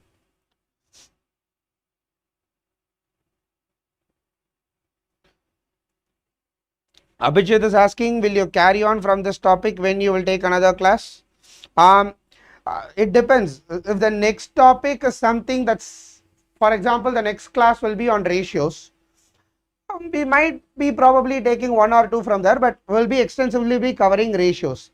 But then we will have a class on percentages too. Every arithmetic topic will do minimum 2 classes. Well, we'll definitely be doing minimum 2 classes for every arithmetic class that we have. The first class will always be utter basics, dead basics of the topic. If we have the second class and the third class, we'll be doing some advanced level questions, some CAT level questions over there. That will be the structure. Right, we'll do this now. The number of students in class A is 25% less than that of class B. If class A has 180 students, then the number of students in class B is, there is class A, there's class A, and then there's class B. Now A has 25% less than that of class B. So whatever B has from here, I know that there is a 1/4 decrease happening, right? So A is given as class A has 180 students. So can I say 180 is nothing but 3/4 of B? Can we write it this way? Yes. Why? From B I have reduced by 1/4, which means this value is nothing but 3/4 of B. Yes, nothing but 3/4 of B. So 3/4 of B is nothing but 180. So B is equal to 180 into 4 divided by 3. So this is 60 to 40. Right? The answer is the number of students in class B is 240. This is one way. This is one way. Now this is where I want to plug in the idea of A by n plus a decrease. Check this out. There is A, there is B. Now I know that there is a 1/4 decrease here. Then what will be the increase? There's a 1/4 decrease here. From B to A, there's 1/4 decrease. So I have to go from A to B. What should be the increase then? From B to A, that's 1/4 decrease. From A to B, what will be the increase then? Think and then answer. From A to B, what would be the increase then? Exactly. So 1/3 increase from A to B. So from A to B, that's 180 plus 1/3 of 180. You can also think about it this way, which is again 240. Same way. This is 1/4 decrease. So if I have to go from A to B, I have to increase it by 1/3. Increase 180 by 1/3, that is 60 more, which is 240. Clear? The idea of 1 by n plus 1, A by n plus a works. See, I just gave you an example. Sometimes when you don't know the values, you can rewrite it that way. It works. It works beautifully, magically. One way or the other, it will come and help you out. Go for this. Check this out.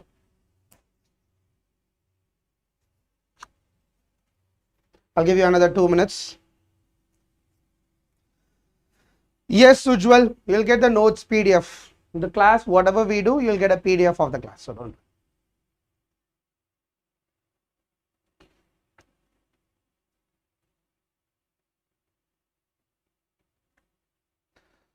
Abhijit Singh is asking, sir, any tips for a student who fears too much from maths and wants to improve calculations and understanding? Abhijit, I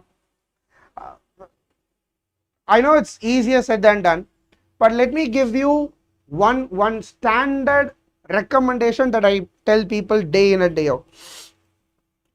The first thing that you need to do is start liking the subject. I know you might fear it. Start liking it. Tell yourself, I'm going to have fun. Forget about what are you going to score. Your marks are immaterial when you are in a learning phase. Do not worry about, hey, I have this problem of calculation, it doesn't work. A nice analogy that I can give you is, if you are pursuing a relationship, if you have some interest towards some human being, if you keep fearing, you will never go and confess, right? At some point you have to tell yourself, I'm not worried about the output, I'm not worried about the result, I'm going to go tell what I feel. That's what we tell ourselves. As youngsters, I'm pretty sure that's more relatable to you than I am. I'm 32 years, I'm married. I don't have to worry about it anymore. But then the more and more you fear about something, the lesser and lesser you will go to it. I want to tell you, have fun doing it. Have fun solving questions. Have fun learning something. Tell yourself that I'm going to learn something new. I'm going to have fun. Solve it as a puzzle. Take it as a challenge. Go towards it. Organically, you will start liking it.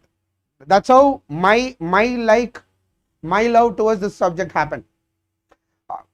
I'm not telling you I was bad at it.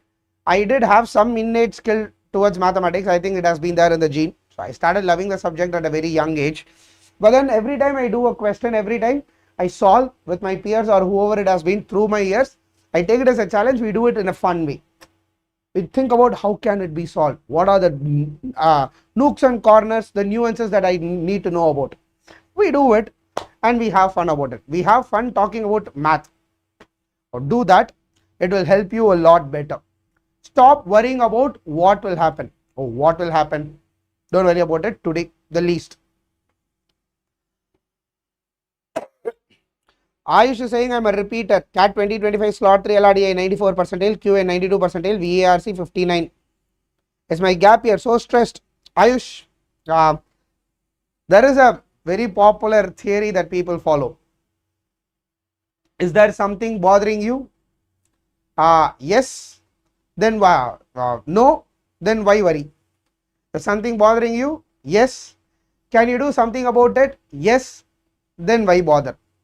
Something bothering you? Yes. Can you do something about it? No. Then why bother? It's a circle.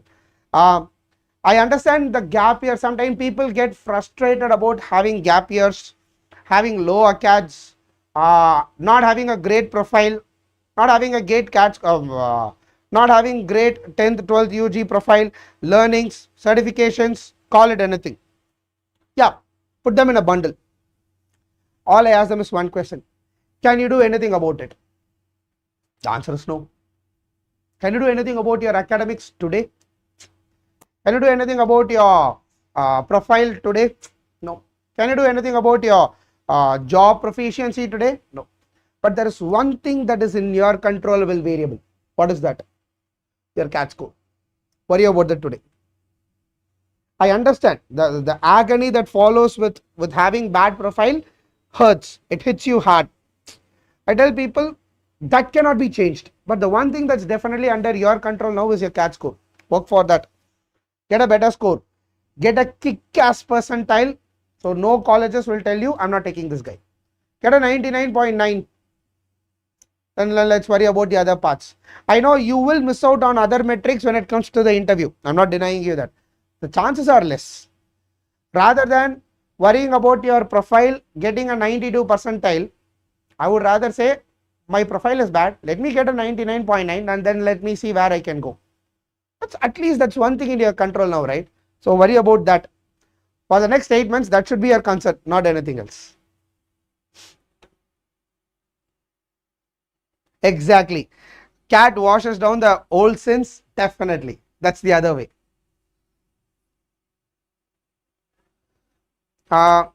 Please give a roadmap. Kanika Jain, I'll drop a, while during the next questions break, I'll drop a link here. Go check it out. There is a roadmap to start preparing from April. I made that video very specifically, which was released a week back. I'll share the link over here. If anyone has missed out on that, I'll share it here. I'll share the link here.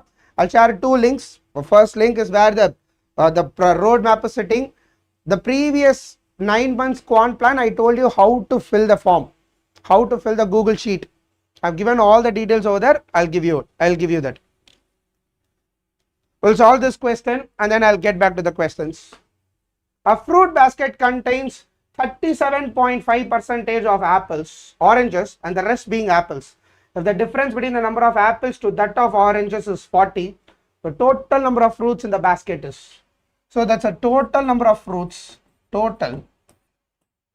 That's 37.5% that are oranges. Rest being apples, 37.5 out of 100 goes off. Apples has to be 62.5%. Right? Done. If the difference between the number of apples to that of oranges is 40, the total number of fruits in the basket. Once again, the conventional way would be, this is 62.5% of total, that is 37.5% of total. Alright. So how do you write this? 62.5 by 100 into T minus 37.5 by 100 into T is equal to 40.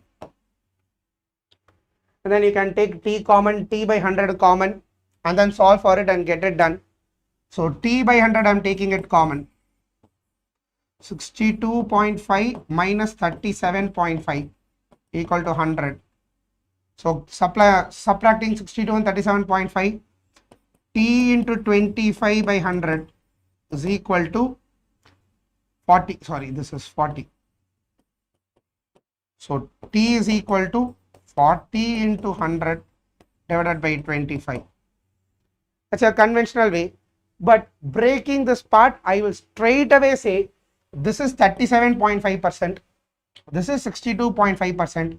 The difference between them is 25% of T. Straight away take the difference. Why am I doing it? That is the reason. T into 25 by 100 is nothing but, if I have to rewrite this, this is what we call 25% of T. Rather than doing 3 steps, straight away coming here. I'm looking at 62% of the total, 37.5% of the total. I'm straight away taking the difference, that is equal to 40. 1 by 4 T is equal to 40. T is equal to 160. So the total number of fruits in the basket is 160. Right? Any doubts? Now this is what I do. Look at this. It gets in one step. Rather than doing 4 steps, learn this to understand how this happens. You cannot skip this on day 1, but on day 5 you should be not doing this anymore. You should say, oh, that is 40% of the total, this is 60% of the total, the gap between them is 20% of the total. That's what your mind should say, right? Any doubts? How could I get 62.5% of the apples? Ishita, the question said 37.5% of the basket is oranges, rest being apples. If I say a basket contains 50% apples, rest are oranges, what would you say? 50% oranges, right? Rest 50%, 50%, 40%, 60%, 37.5%, 62.5%. Clear? Yeah, you can. Ella Summer says 5 by 8 minus 3 by 8. This is 5/8 of the total. This is 3/8 of the total. You can very well do that. From where should we start practicing? If not, what modules? Arithmetic, any day, any day. Someone asking what to do after class, like what kind of questions or how many or DPP is enough. I would recommend do the DPPs, they are mandatory. The DPPs give you a beautiful subvariant of every class that we do. It has got a varied set of questions. But in case if you want to look at questions of challenging complexities, go to PYQs less than 2020. After 2020, 21, 22, 23 and all, you have to do it as PYQs, like full length mocks. So go 2020 and below for the question parts, right?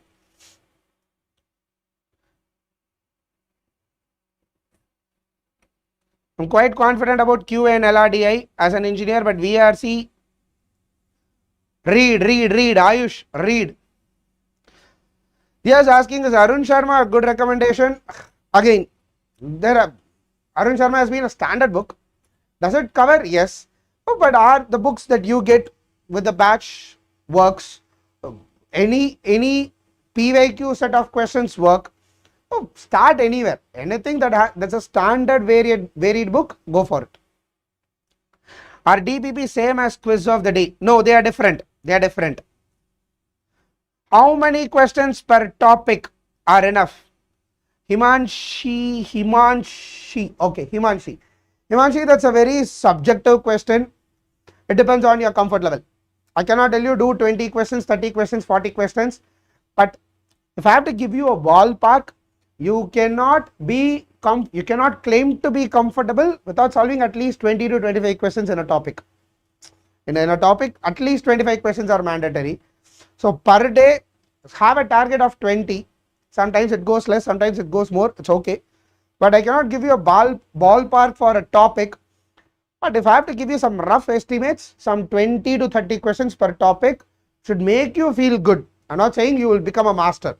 To become a master, you have to solve thousands and thousands of questions. To feel comfortable, at least 50 questions, 30 to 50 questions, 20 to 50, somewhere around that is where your comfort should lie.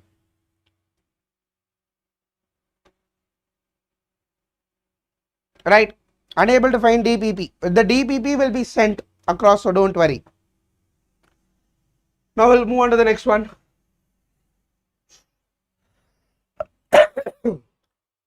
Should just have a look at this question.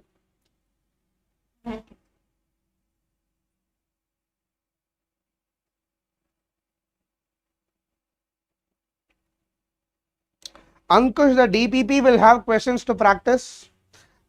I personally shot the videos, the solution videos. They are good for the practice for this class. Once you finish this, when you go to the DPPs, those questions are good. They will give you a nice comfort for practice.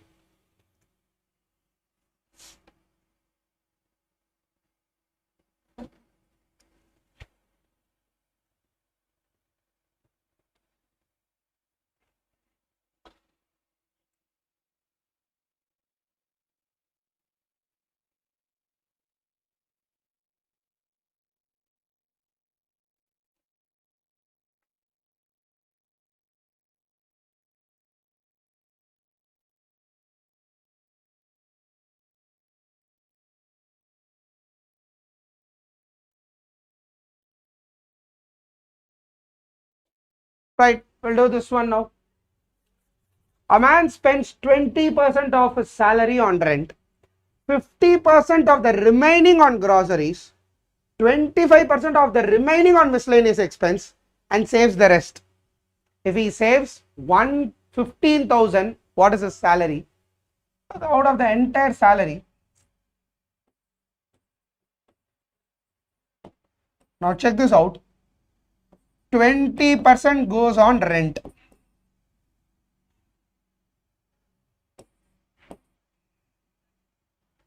Rent is 20%. And then what are the other expenses that he has? Groceries, and then he has miscellaneous, and then save. Now, I would have been happy if the question said 20% of the salary on rent, 50% on groceries. But the question says 50% on the remaining. It's not 50% of the total. Now imagine this, 50% of the remaining. What does it mean? 20% gone. What is left out now? 80% of salary is left, right? 20% on rent is gone, which means he's left out with 80% of his salary. Out of that 80%, he is spending only 50%. Now, if the salary was 100 rupees, you would say 20 rupees spent on rent. Balance he has 80 rupees. Of that 50% will be 40, right? But here it is 50% of 80%. So instead of writing 40, we'll say 40% of salary. This is 20% of salary. Now you will be thinking, sir, they said 50% on groceries. No, I am writing 40% of salary. 50% on the remaining is 40%. Have to be utterly careful with the words here. This word is a trick word now. Now go to the next 25% of the remaining. Now notice this, 20% of the salary gone, 40% of the salary gone. That means 60% of the salary is gone, right? You spend 20% on salary, on rent, 40% of the salary on groceries, which means you are left only with 40% of the remaining, right? 40% of the salary is remaining, but 25% of that is used on miscellaneous. What is 25% on 40%? It will be 10% of salary. So 20, 40, 10 is 70. That means he is saving 30% of the salary is saved. Clear? Any doubts? Any questions? That's the split up. That's how you split it up. 20% of the salary on rent, 40% of the salary on groceries, 10% of the salary on miscellaneous, 30% of the salary on savings. Now every time you add all the percentages, they should always be equal to 100%. Cannot be more than 100%, cannot be less than 100%. It is exactly 100%, right? Now from this, can I say 30% of the salary is 15,000. So 30% is 15,000. So 10% is equal to 5,000. 100% is equal to 50,000. Once again, I am dividing this by 3, multiplying this by 10. Dividing the entire equation by 3, 30 becomes 10, 15 becomes 5. Multiplying it by 10, 10 becomes 100, 5,000 becomes 50,000. So what is the salary? The salary is 50,000. Right? Any doubts? Ishita has got 1 lakh. I think there has to be a calculation mistake. So check it out. Language question. We'll jump to the next one. We'll sign off in probably another 20 minutes. 10 o'clock is the wind up time. Every time you come to my class, I'm sorry, I am never known for my time. I start the class on time, will be punctual to the starting time, will never be punctual to the ending time. I will always have spillovers. Apologies for that. Anytime feel free to hit back to the recordings and then check it out. But then I think I don't want to miss out on some questions and then leaving you behind blank. We'll just probably have another 4 questions after this. We'll probably wind up in another 20 minutes. Aditya says if you take 50% directly, then it is 1 lakh. Exactly. There has to be some mistake.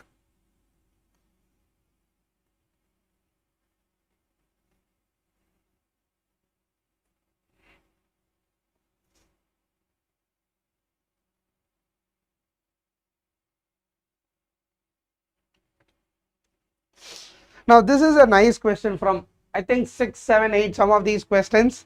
I want to teach you a technique that I follow. Sometimes unlike the last question that we did, this question has a nice nuance that I can follow. It has a small loophole that we all can use. We'll do that.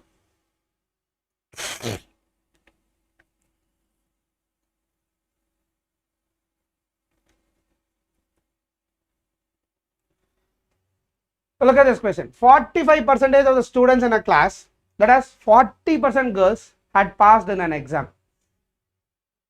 45% of the students in a class had 40% girls has passed in. So 45% of the class has passed. The class has 40% girls. Okay. 60% of the boys passed in the exam. What percentage of the female students failed in the exam? Right. Let me bring you one statement clearly. I think that's the need of the hour sometimes. Folks, let me make it something very clear. Anytime the question, you look at a question that says 40% of the class is girls, the automatic understanding is 60% of them are boys. So please, let's not create a debate here. Let's not get into trouble here. In questions like this, if the question says there is 40% girls, 60% boys, 30% women, 70% men. Let's not bring in this debate of, okay, why only two genders. The pattern has been that way for years. Unless or until they say there is a change, this will not change. Okay, understand, we all have different opinions here. Let's agree to disagree in personal life, but when it comes to quant, there are only two genders now. Let's stick to that. Okay, I know it can probably hit us some people here, but at least for the time we'll stick to this. I've had a lot of difficulties having discussions with people. I'm keeping this disclaimer up and straight. We'll follow that, right? So 45% of the class has passed. The class has 40% girls. So I have to split this entire question into two ideas. One on the basis of pass and fail. The other on the basis of boys and girls. Two parts.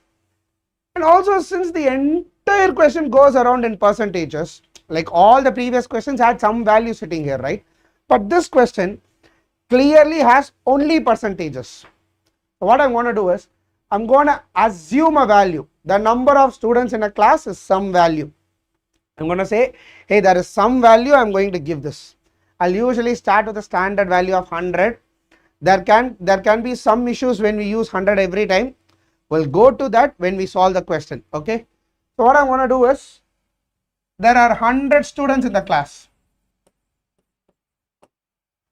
Now notice this, 45% have passed, which means 45 students have passed, right?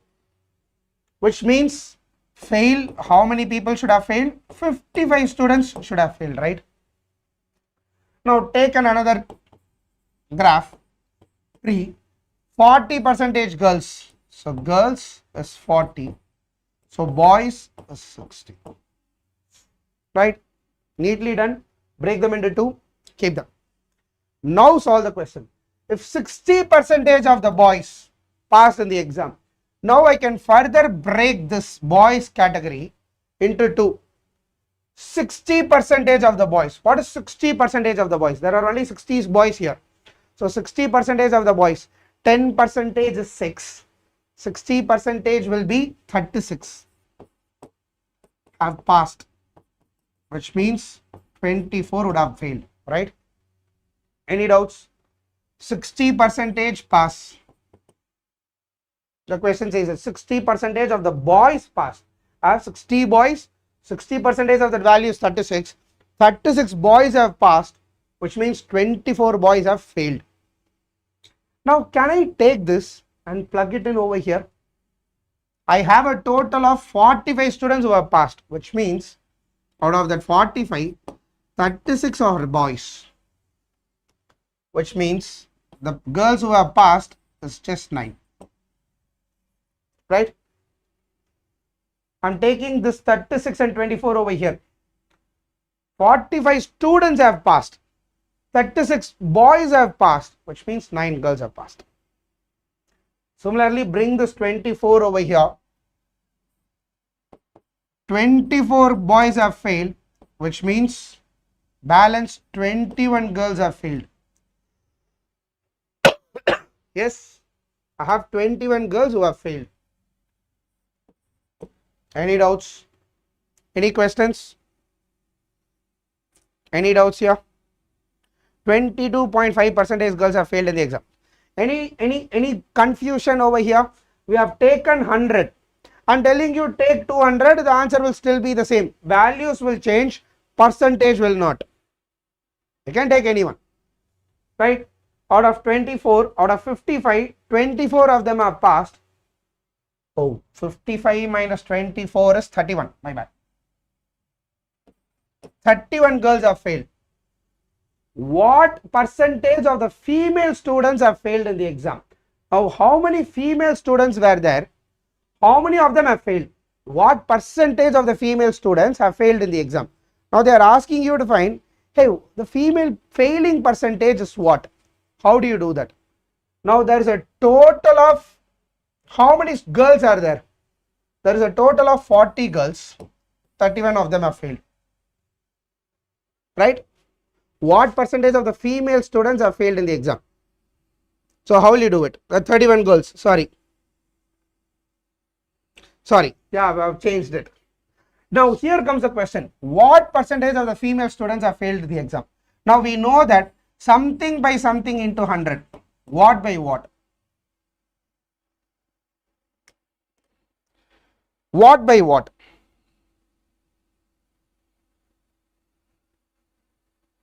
I'm giving you a minute. I want you to figure out what by what should come.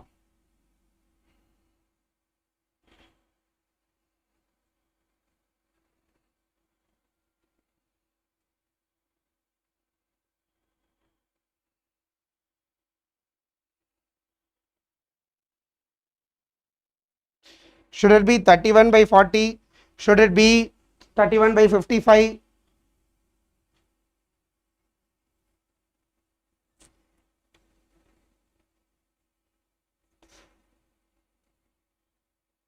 What by what? What percentage of the female students have failed in the exam?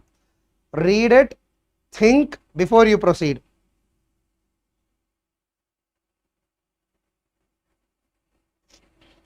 Exactly. Everyone's correct. I have 31 girls who have failed. I have 40 girls in the class. What percentage of the female students failed in the exam? Which means failed females by the total females. So it has to be 31 by 40 into 100. Clear? Sometimes people write 31 by 55. They'll be like, out of 55 students, 31 have failed. That's not the percentage. What percentage of the female students? I need the percentage as out of the female students, not out of the failed students. Right? So 31 by 40 will be the value. So simplify 31 by 40. This is 5. This is 2. 155 by 2. 75. 2.5. 77.5%. Clear? Aditya, are you clear? You wanted me to summarize? I think we are good here. Anyone has a doubt here? Someone's recommending that we change the timing of the class. Well, we'll give it a thought, folks. Sometimes the class starts at 8, somewhere around 8, 9. It's because of the fact that we have working people, we have college going students. But there needs to be a time that incorporates. Start sometime early, one set of people have a problem. You start late, the other set of people have a problem. Now to come to some middle ground, I understand the extension of the class hurts people. Then take a break, refresh yourself, have a coffee, come back, continue. If this is tiring, sometimes we do hours, whole day workshops. You have to be prepared for that. A bunch of people are asking me to repeat it. I'll repeat it. I'll do it again. This time I'll do some other number. I'll take some other number, we'll do it. Let's say we'll take 120 students. I'm going to take 120 students. It doesn't matter what value I take. If I end up with decimal, I know people cannot be in decimal, I'll simply take that value. Right? Let's say there are 120 students in a class. 40% of the girls, there's 40% girls in the class. So girls, or I'll take 150. That will be a lot easier. 150. So girls 40%, 10% is 15, 40% is 60, which means there are 90 boys. 45% of the class passed the exam. I know 45% of 150 will be a decimal. Not worried about the decimal. If you are worried about the decimal, change the number. I'm just going to look at the number and then take them. So 45% of the students passed. Pass, fail. So 40% is 67.5. So pass is 67.5. So fail will be 82.5. I know decimals are painful. I repeat, if you don't want to deal with decimals, take a value 100, 200, change the number. How do you change the number? You'll get used to it. Now 60% of the boys passed in the exam.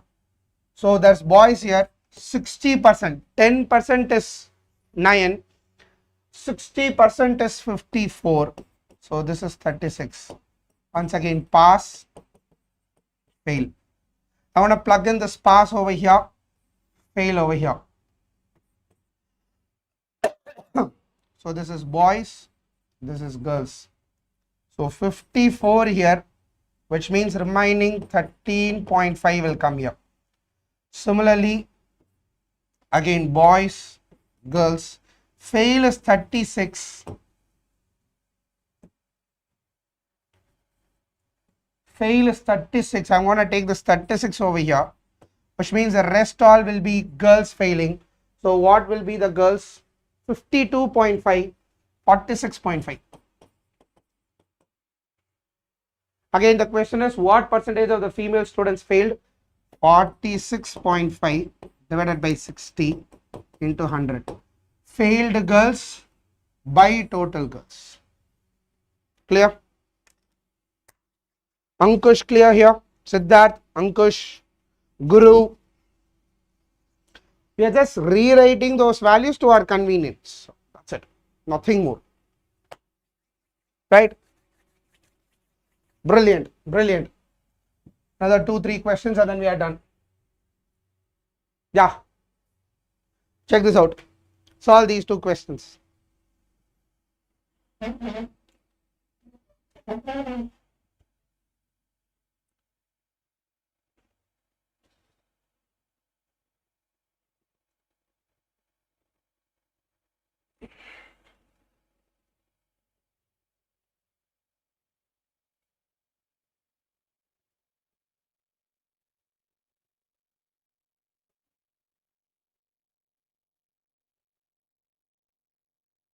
So we have already done something like this. A number is increased by 20%, then increased by 10%. Find the net percentage change. So there's a 20% increase and followed by a 10% increase. We already did that number. Both of them are increase.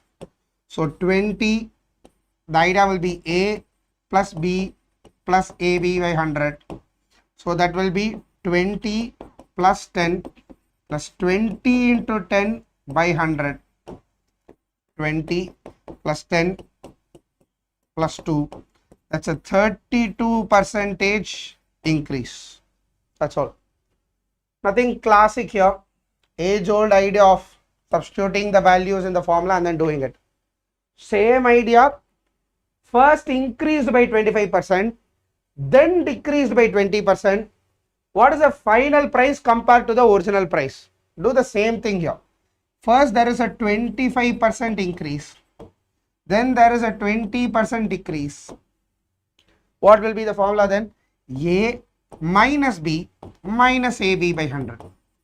Why minus this time? It's a decrease. Minus B. So plug it in here, you will get 25 minus 20 minus 25 into 20 by 100.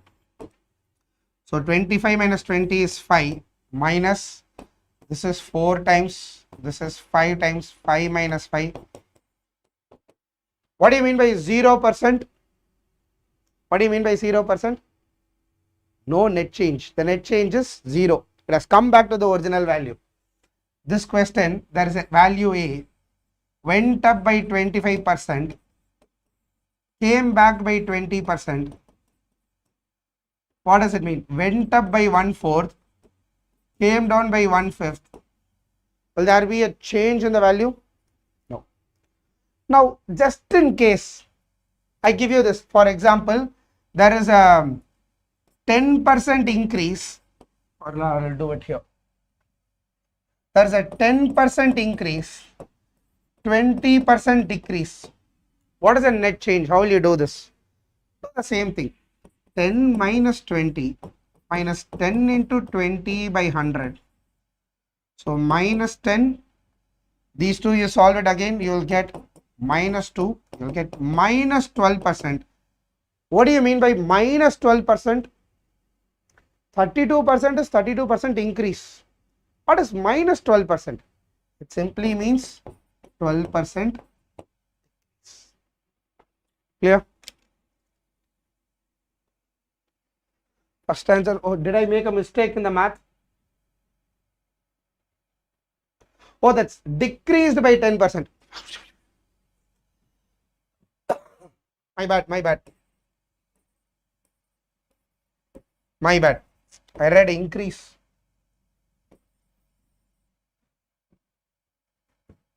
10% decrease. So A minus B minus AB by 100 minus minus minus minus. So 20 minus 10 minus 2 is 8%, which is 8% increase. Sorry folks, I read it as 10% increase, my bad. I told you, right, you make one mistake with the word, that's a living example. It's 10. Even to err is human, apologies, but then ensure that you don't make that mistake. It is 8%. Thank you for all those people who spotted that error.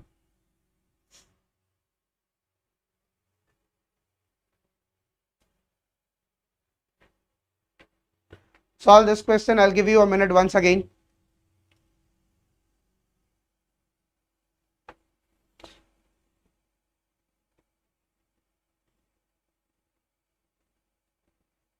Tanvi, Kabilan, Ritu, Chandan, Manju, thank you all for spotting it. I was just testing you folks if you were vigilant. I made that mistake intentionally. Just kidding.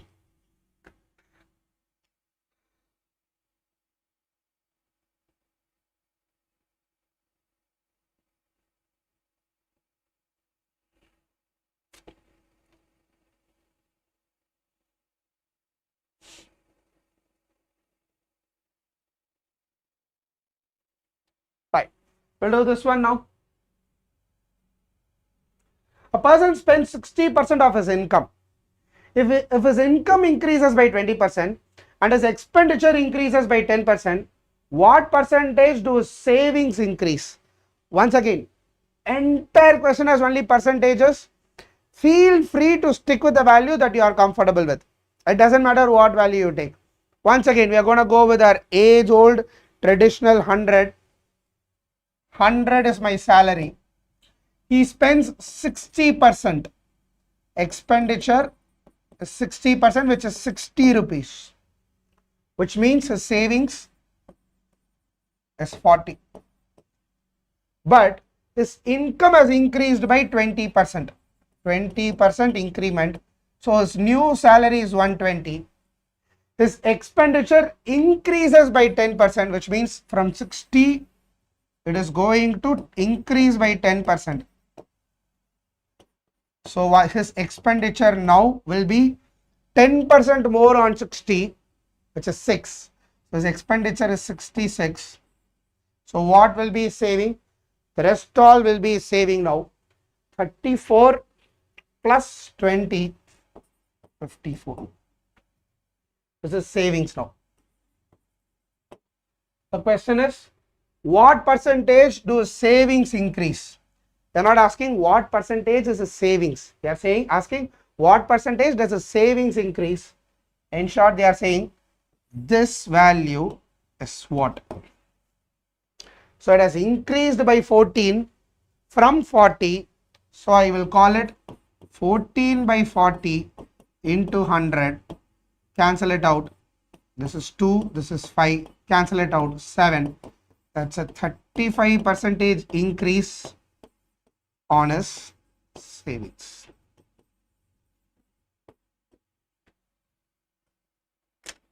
Clear? Vishal says 45%. Prapunjan says 20%. I think there is a mistake in your calculation, both of you. Vishal, it's not 54%, it's 54. Just check with your calculations. 𝐁𝐀𝐄𝐄 is saying, please repeat again. We'll do it. I'll revisit this entire idea. I'm going to make you understand choosing your values immaterial. Now let me say 120 is my salary initially. So spend, save. 60% is spent, 10% is 12, 60% is 72 rupees spent, which means 28, 48 is saved. I'm taking a different value rather than taking 100 every time. To make you understand any value works, I'm taking 120. So now this increases by 20%. So 10% is 12, 20% is 24 increase. So the new value is 144. And my spends increase by 10%, which means 10% increase is 7.2 increase, which will be 79.2. So what will be the savings then? Spends and savings. What will be the savings?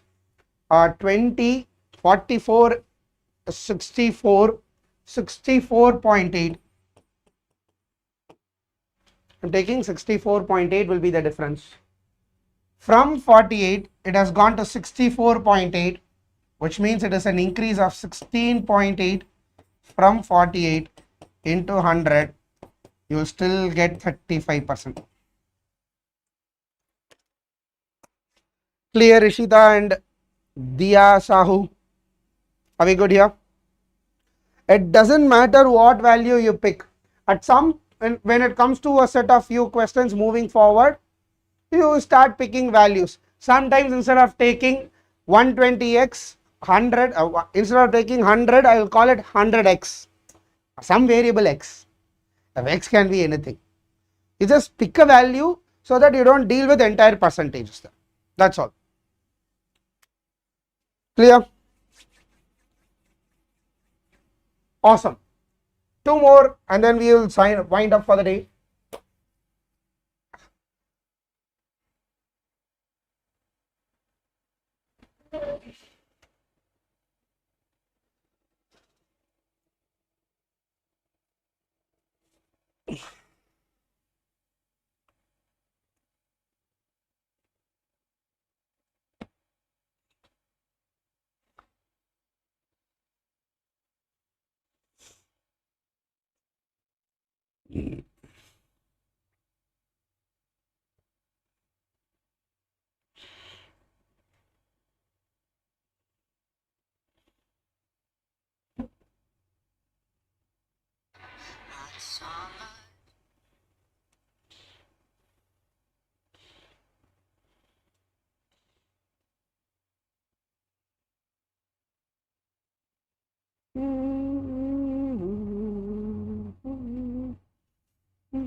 Right.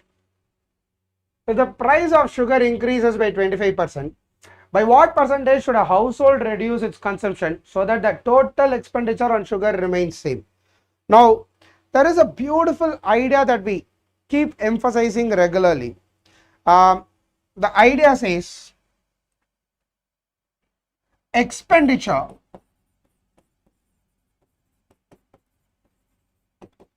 is dependent on what metrics, what variables. The expenditure, the spends on something depends on what? What are the variables that contribute to your expenditure? What would it be? There are two basic variables that depends. One is price. The other one is consumption.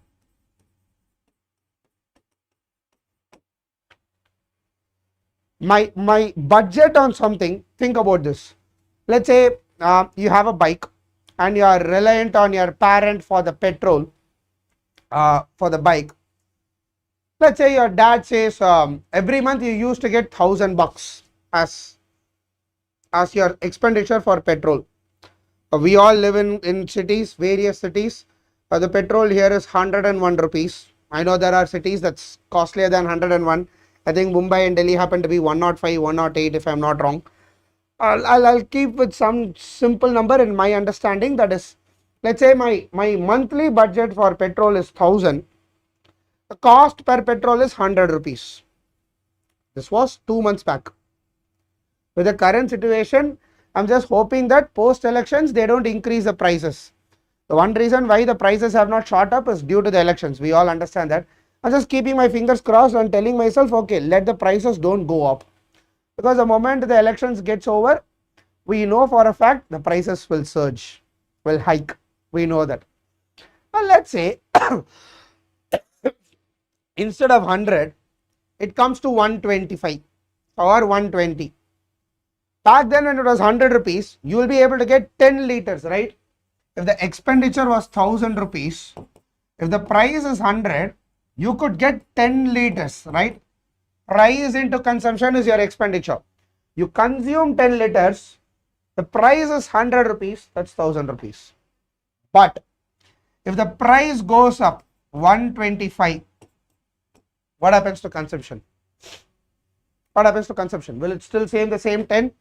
If it stays that same 10, this will increase, right? But the question clearly says expenditure has to be constant. It cannot change. Irrespective of whatever happens here, this bugger cannot change. So what does it mean? If one of them goes up, the other one has to come down. When one goes up, the other one automatically comes down, right? Now I see this, I think we have something in our bag, right? What is it? What is it? I'll do the conventional way of this question before we hit the logic. Now expenditure is equal to price into consumption. Expenditure is constant, price goes up, consumption comes down. Now expenditure is equal to, what happens to the price? Price increases by 25%, which means there is a 1/4 increase in price. From my original price, there is a 1/4 of the price increasing. Or can I write this as 5/4 of my original price? My original price plus 1/4 of my original price goes up. So can I write this as 5/4 of my original price? What will happen to the consumption then? What will happen to the consumption? I want this to be constant, same. Now P into C is E. I have a P, I have a C, but there's a 5/4 sitting extra. I need to get rid of this. So what will I do? I'll simply put a 4/5 here. So that they get cancelled, I can go back to the previous equation. Inverse proportionality. So can I say this is 1/4 increase? Can I say this is 1/5 decrease? From C, it has come down to 4/5C. If I have to write this, C minus 1/5C. That's what 4/5C is. Or it has come down by 1/5, which means if there is a 25% discount increase, there has to be a 20% reduction in the consumption. Instead of doing all of this, I know the idea. When one goes up, the other one comes down. 25% I can write it as 1/4 increase will correspond to 1/4 plus 1 decrease. A by n increase, A by n plus A decrease, which is 1/5. Right? Any doubts? Simple idea. Rather than doing it once again, I repeat this. Instead of doing 4 steps at a stretch, plug in 1. Because you need time to do other steps. You need to have some mechanism to reduce your steps construction. Right? Any doubts?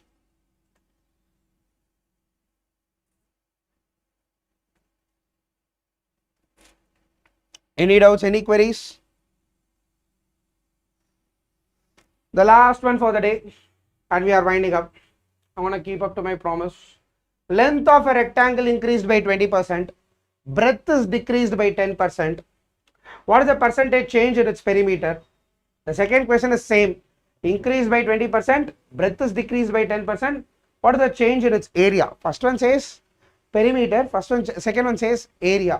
Well, let's do both of them. Now let me say length is equal to L, breadth is equal to B. What is perimeter? What is perimeter of a rectangle? 2 times of L plus B. Now for the same question, B, area is equal to L into B, right? L into B. Oh, here I have this doubt. Okay, length increases by 20%, breadth decreases by 10%. So,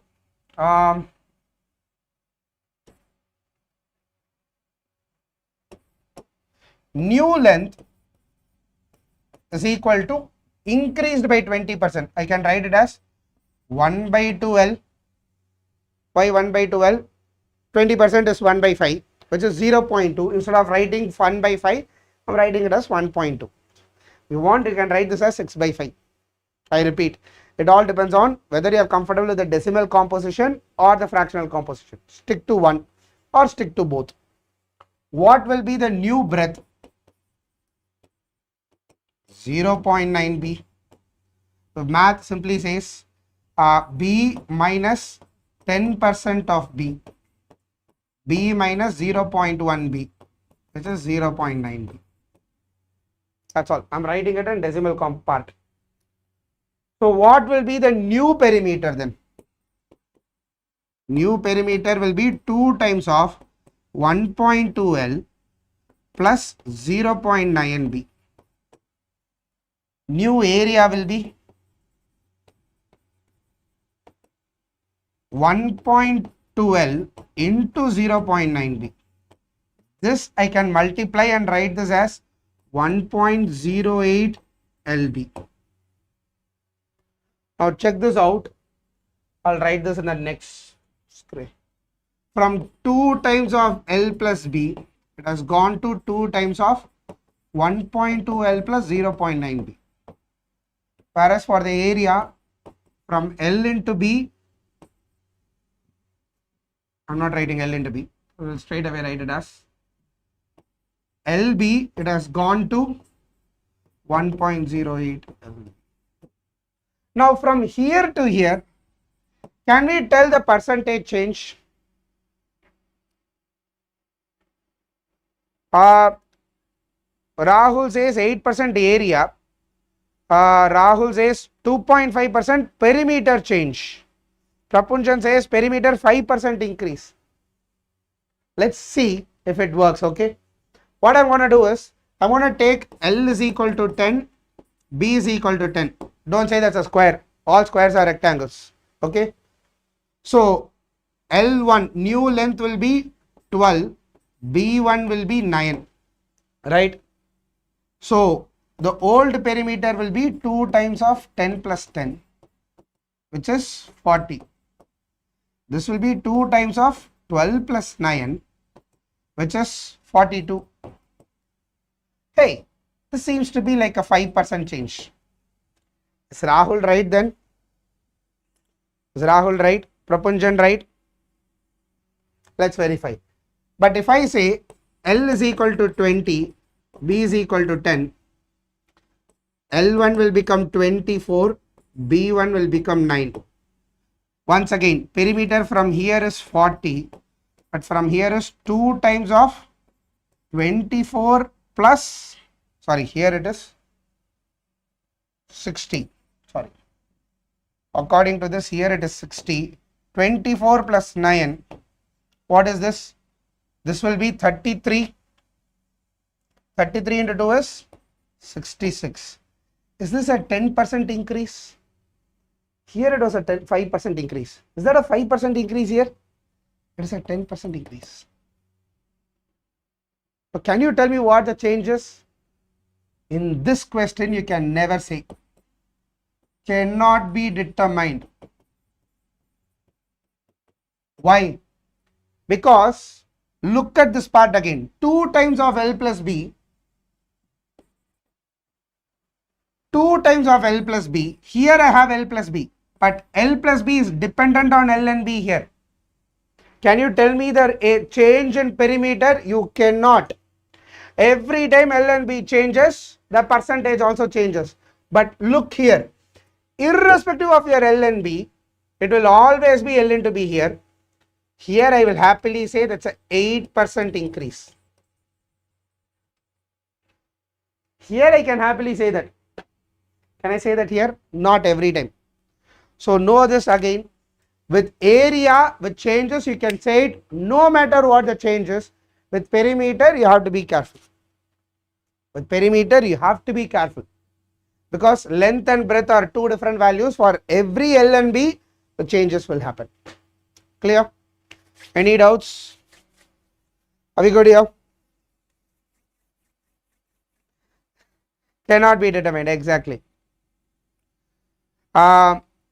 Yash says could not understand the first one. Please explain. Yash, all I am telling you is, if I have to give you an example, let's say, have to go to the summary part. Okay, it's okay.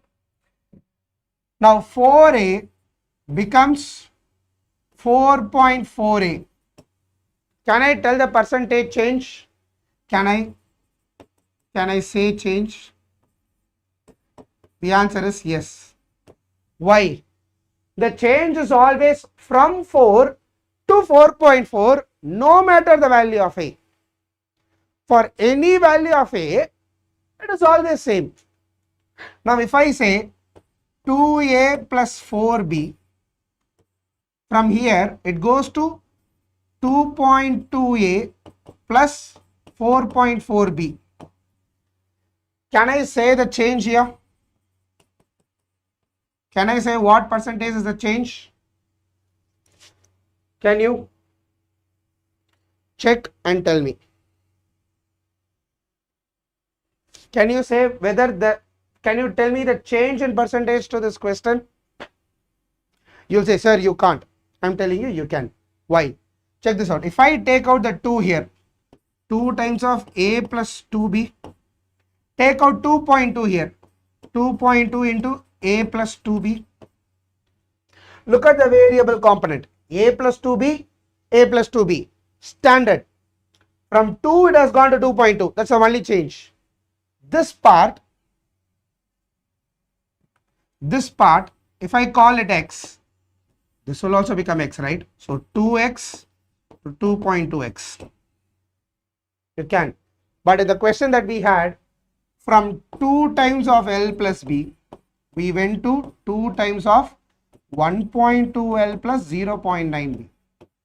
If we can bring this back to L plus B format, we could have done something about it. But in this question, you cannot. Clear? Any doubts? Yes. Any questions? That's it for the day, folks. Sorry that I took a little more time, but it is bound to happen. Sorry, not sorry. You can revisit this. You can come back tomorrow, check the videos again and revisit all the ideas. If you have any doubts, feel free to shoot your questions. I'm just going to give you one quick recap. All we did today is we looked at fractions,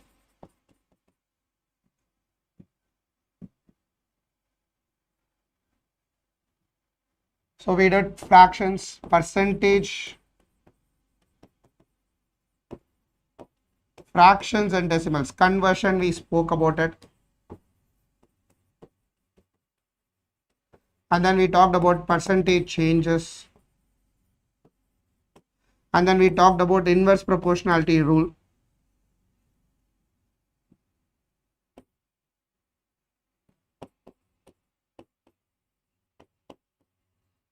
And then we spoke about successive changes.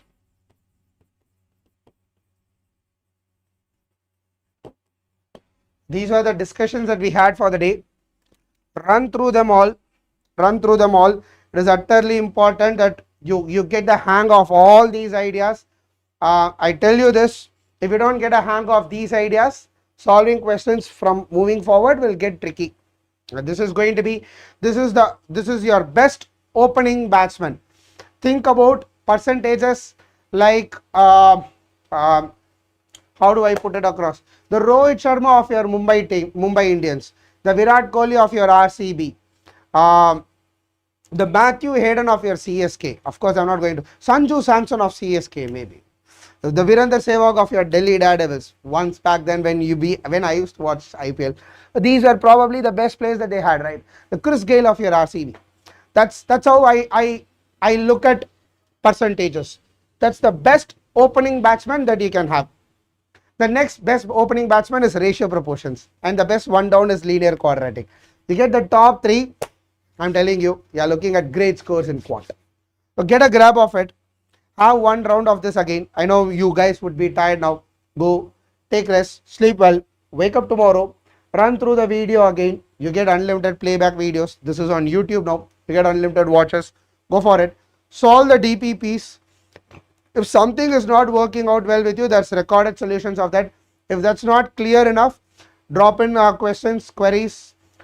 You should have joined the Telegram channel by now. Get to know that, join that, get data, do well.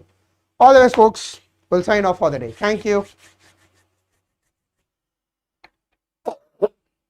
Harsh has a question that he has shot like 20 times. Will we really enjoyed the session? Thank you. Will we cover most of the tricks and advanced classes for CAT in this batch? We will. Yes, I assure you that some of those classes you would feel like you want to run away. I give you my word. Some of those questions that I pick, I want to play with your heads. I would do that. We will cover all those advanced level questions. I'll ensure that you want to run away. Sometimes I will even make you question your decision of writing CAT. Just kidding, man. Just kidding. Just kidding. Roadmap video link. Give me a second. Give me a sec. Give me a sec.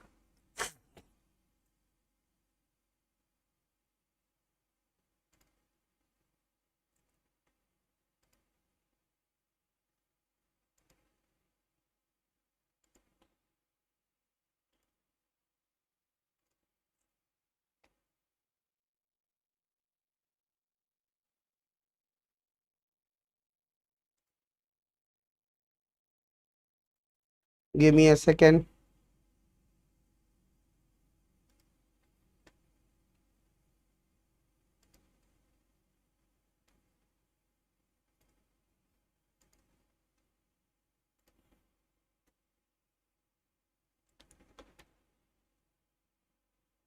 I've shared the link over here, folks. The link of the video, or if you're not able to click the link over here, check out the English Wallah medium. There's a under the videos tab, you will notice that how to ace the question. The topic will go starting CAT prep in April. I've sent the link over here. Check it out here. I'll also share the link of the video.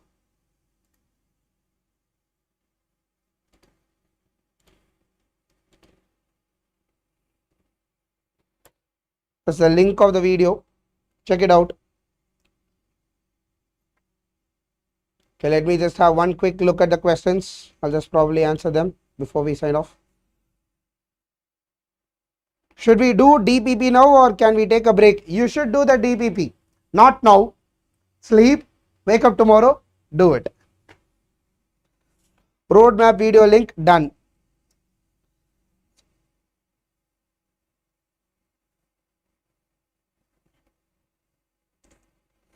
Sir, kindly answer one of my questions. If we learn ratio and the next lecture again any percentage, then how should we make notes properly? The next class of percentages will have mix of ratios, percentages and linear equations. That's why we are doing the basics of all these topics before jumping to the advanced ones. So the topics will go percentages, ratios 1, and then quadratic equations 1. Then percentages 2, ratios 2, and quadratic equations 2. It's going to be a mixed bag. We'll do a lot of questions on that format. So it's a mix of everything. Part 2 will be mix of 2 to 3 topics. That's why we do some 1 topics and then go to the 2s. You can take the notes like the format that we do the class. Do percentage 1, ratios 1, equations 1, percentage 2, ratios 2, equations 2, which is completely fine. You can do it that way. Not a problem.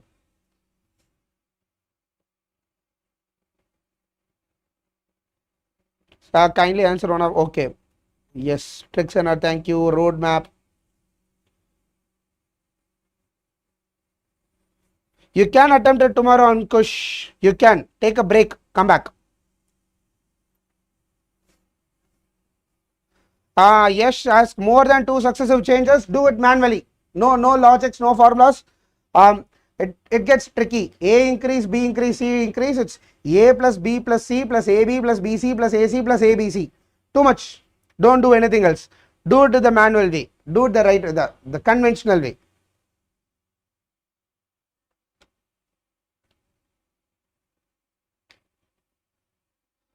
Arnav, you are in your third year engineering. You want to get into an IIM. I took the subscription. Tell me what I need to do. Learn, learn, learn. Practice, practice. Keep practicing as much as you can. I'm assuming you are looking for 2027. 2027 is what you are looking at. Third year. Will graduate. Yes, should be in third year now. You write it. Oh, you will be next year. Yeah, fine. Keep practicing. Keep reading as much as you can. That's important. Do that. And then at some point you will start getting better, right?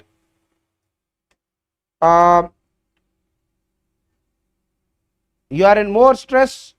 Jayita Paul. Happens, man. Happens, folks. Everyone will be writing in 2026. It's okay. You have time. You have 8 months. What should you do? Start practicing. Start giving mocks. I know the balance between your college academics and CAT preparation is slightly tricky. Check out Amit sir's video about how to balance it out. It's there sitting in the channel, in the YouTube channel. Go check it out. We'll be able to give you something. We'll talk about it in the next class. Come back, shoot this question again. I'll let you know.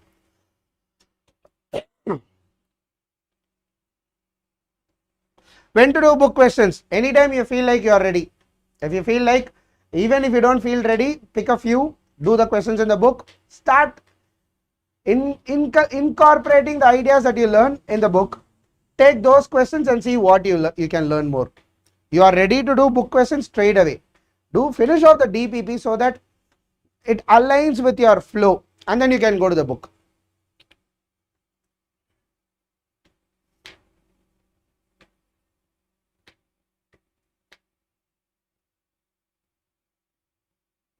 Any other questions? I think I've pretty much answered all the questions here. Alright then, it was nice catching up with you. Have a great week ahead. We'll meet in the next class. We are good to go. Thank you.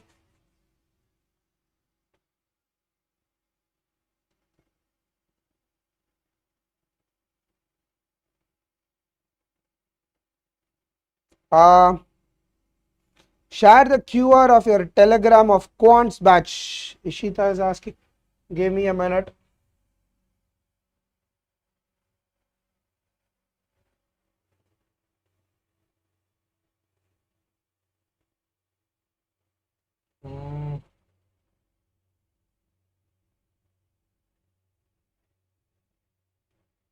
In case if you haven't joined the groups, feel free to join them.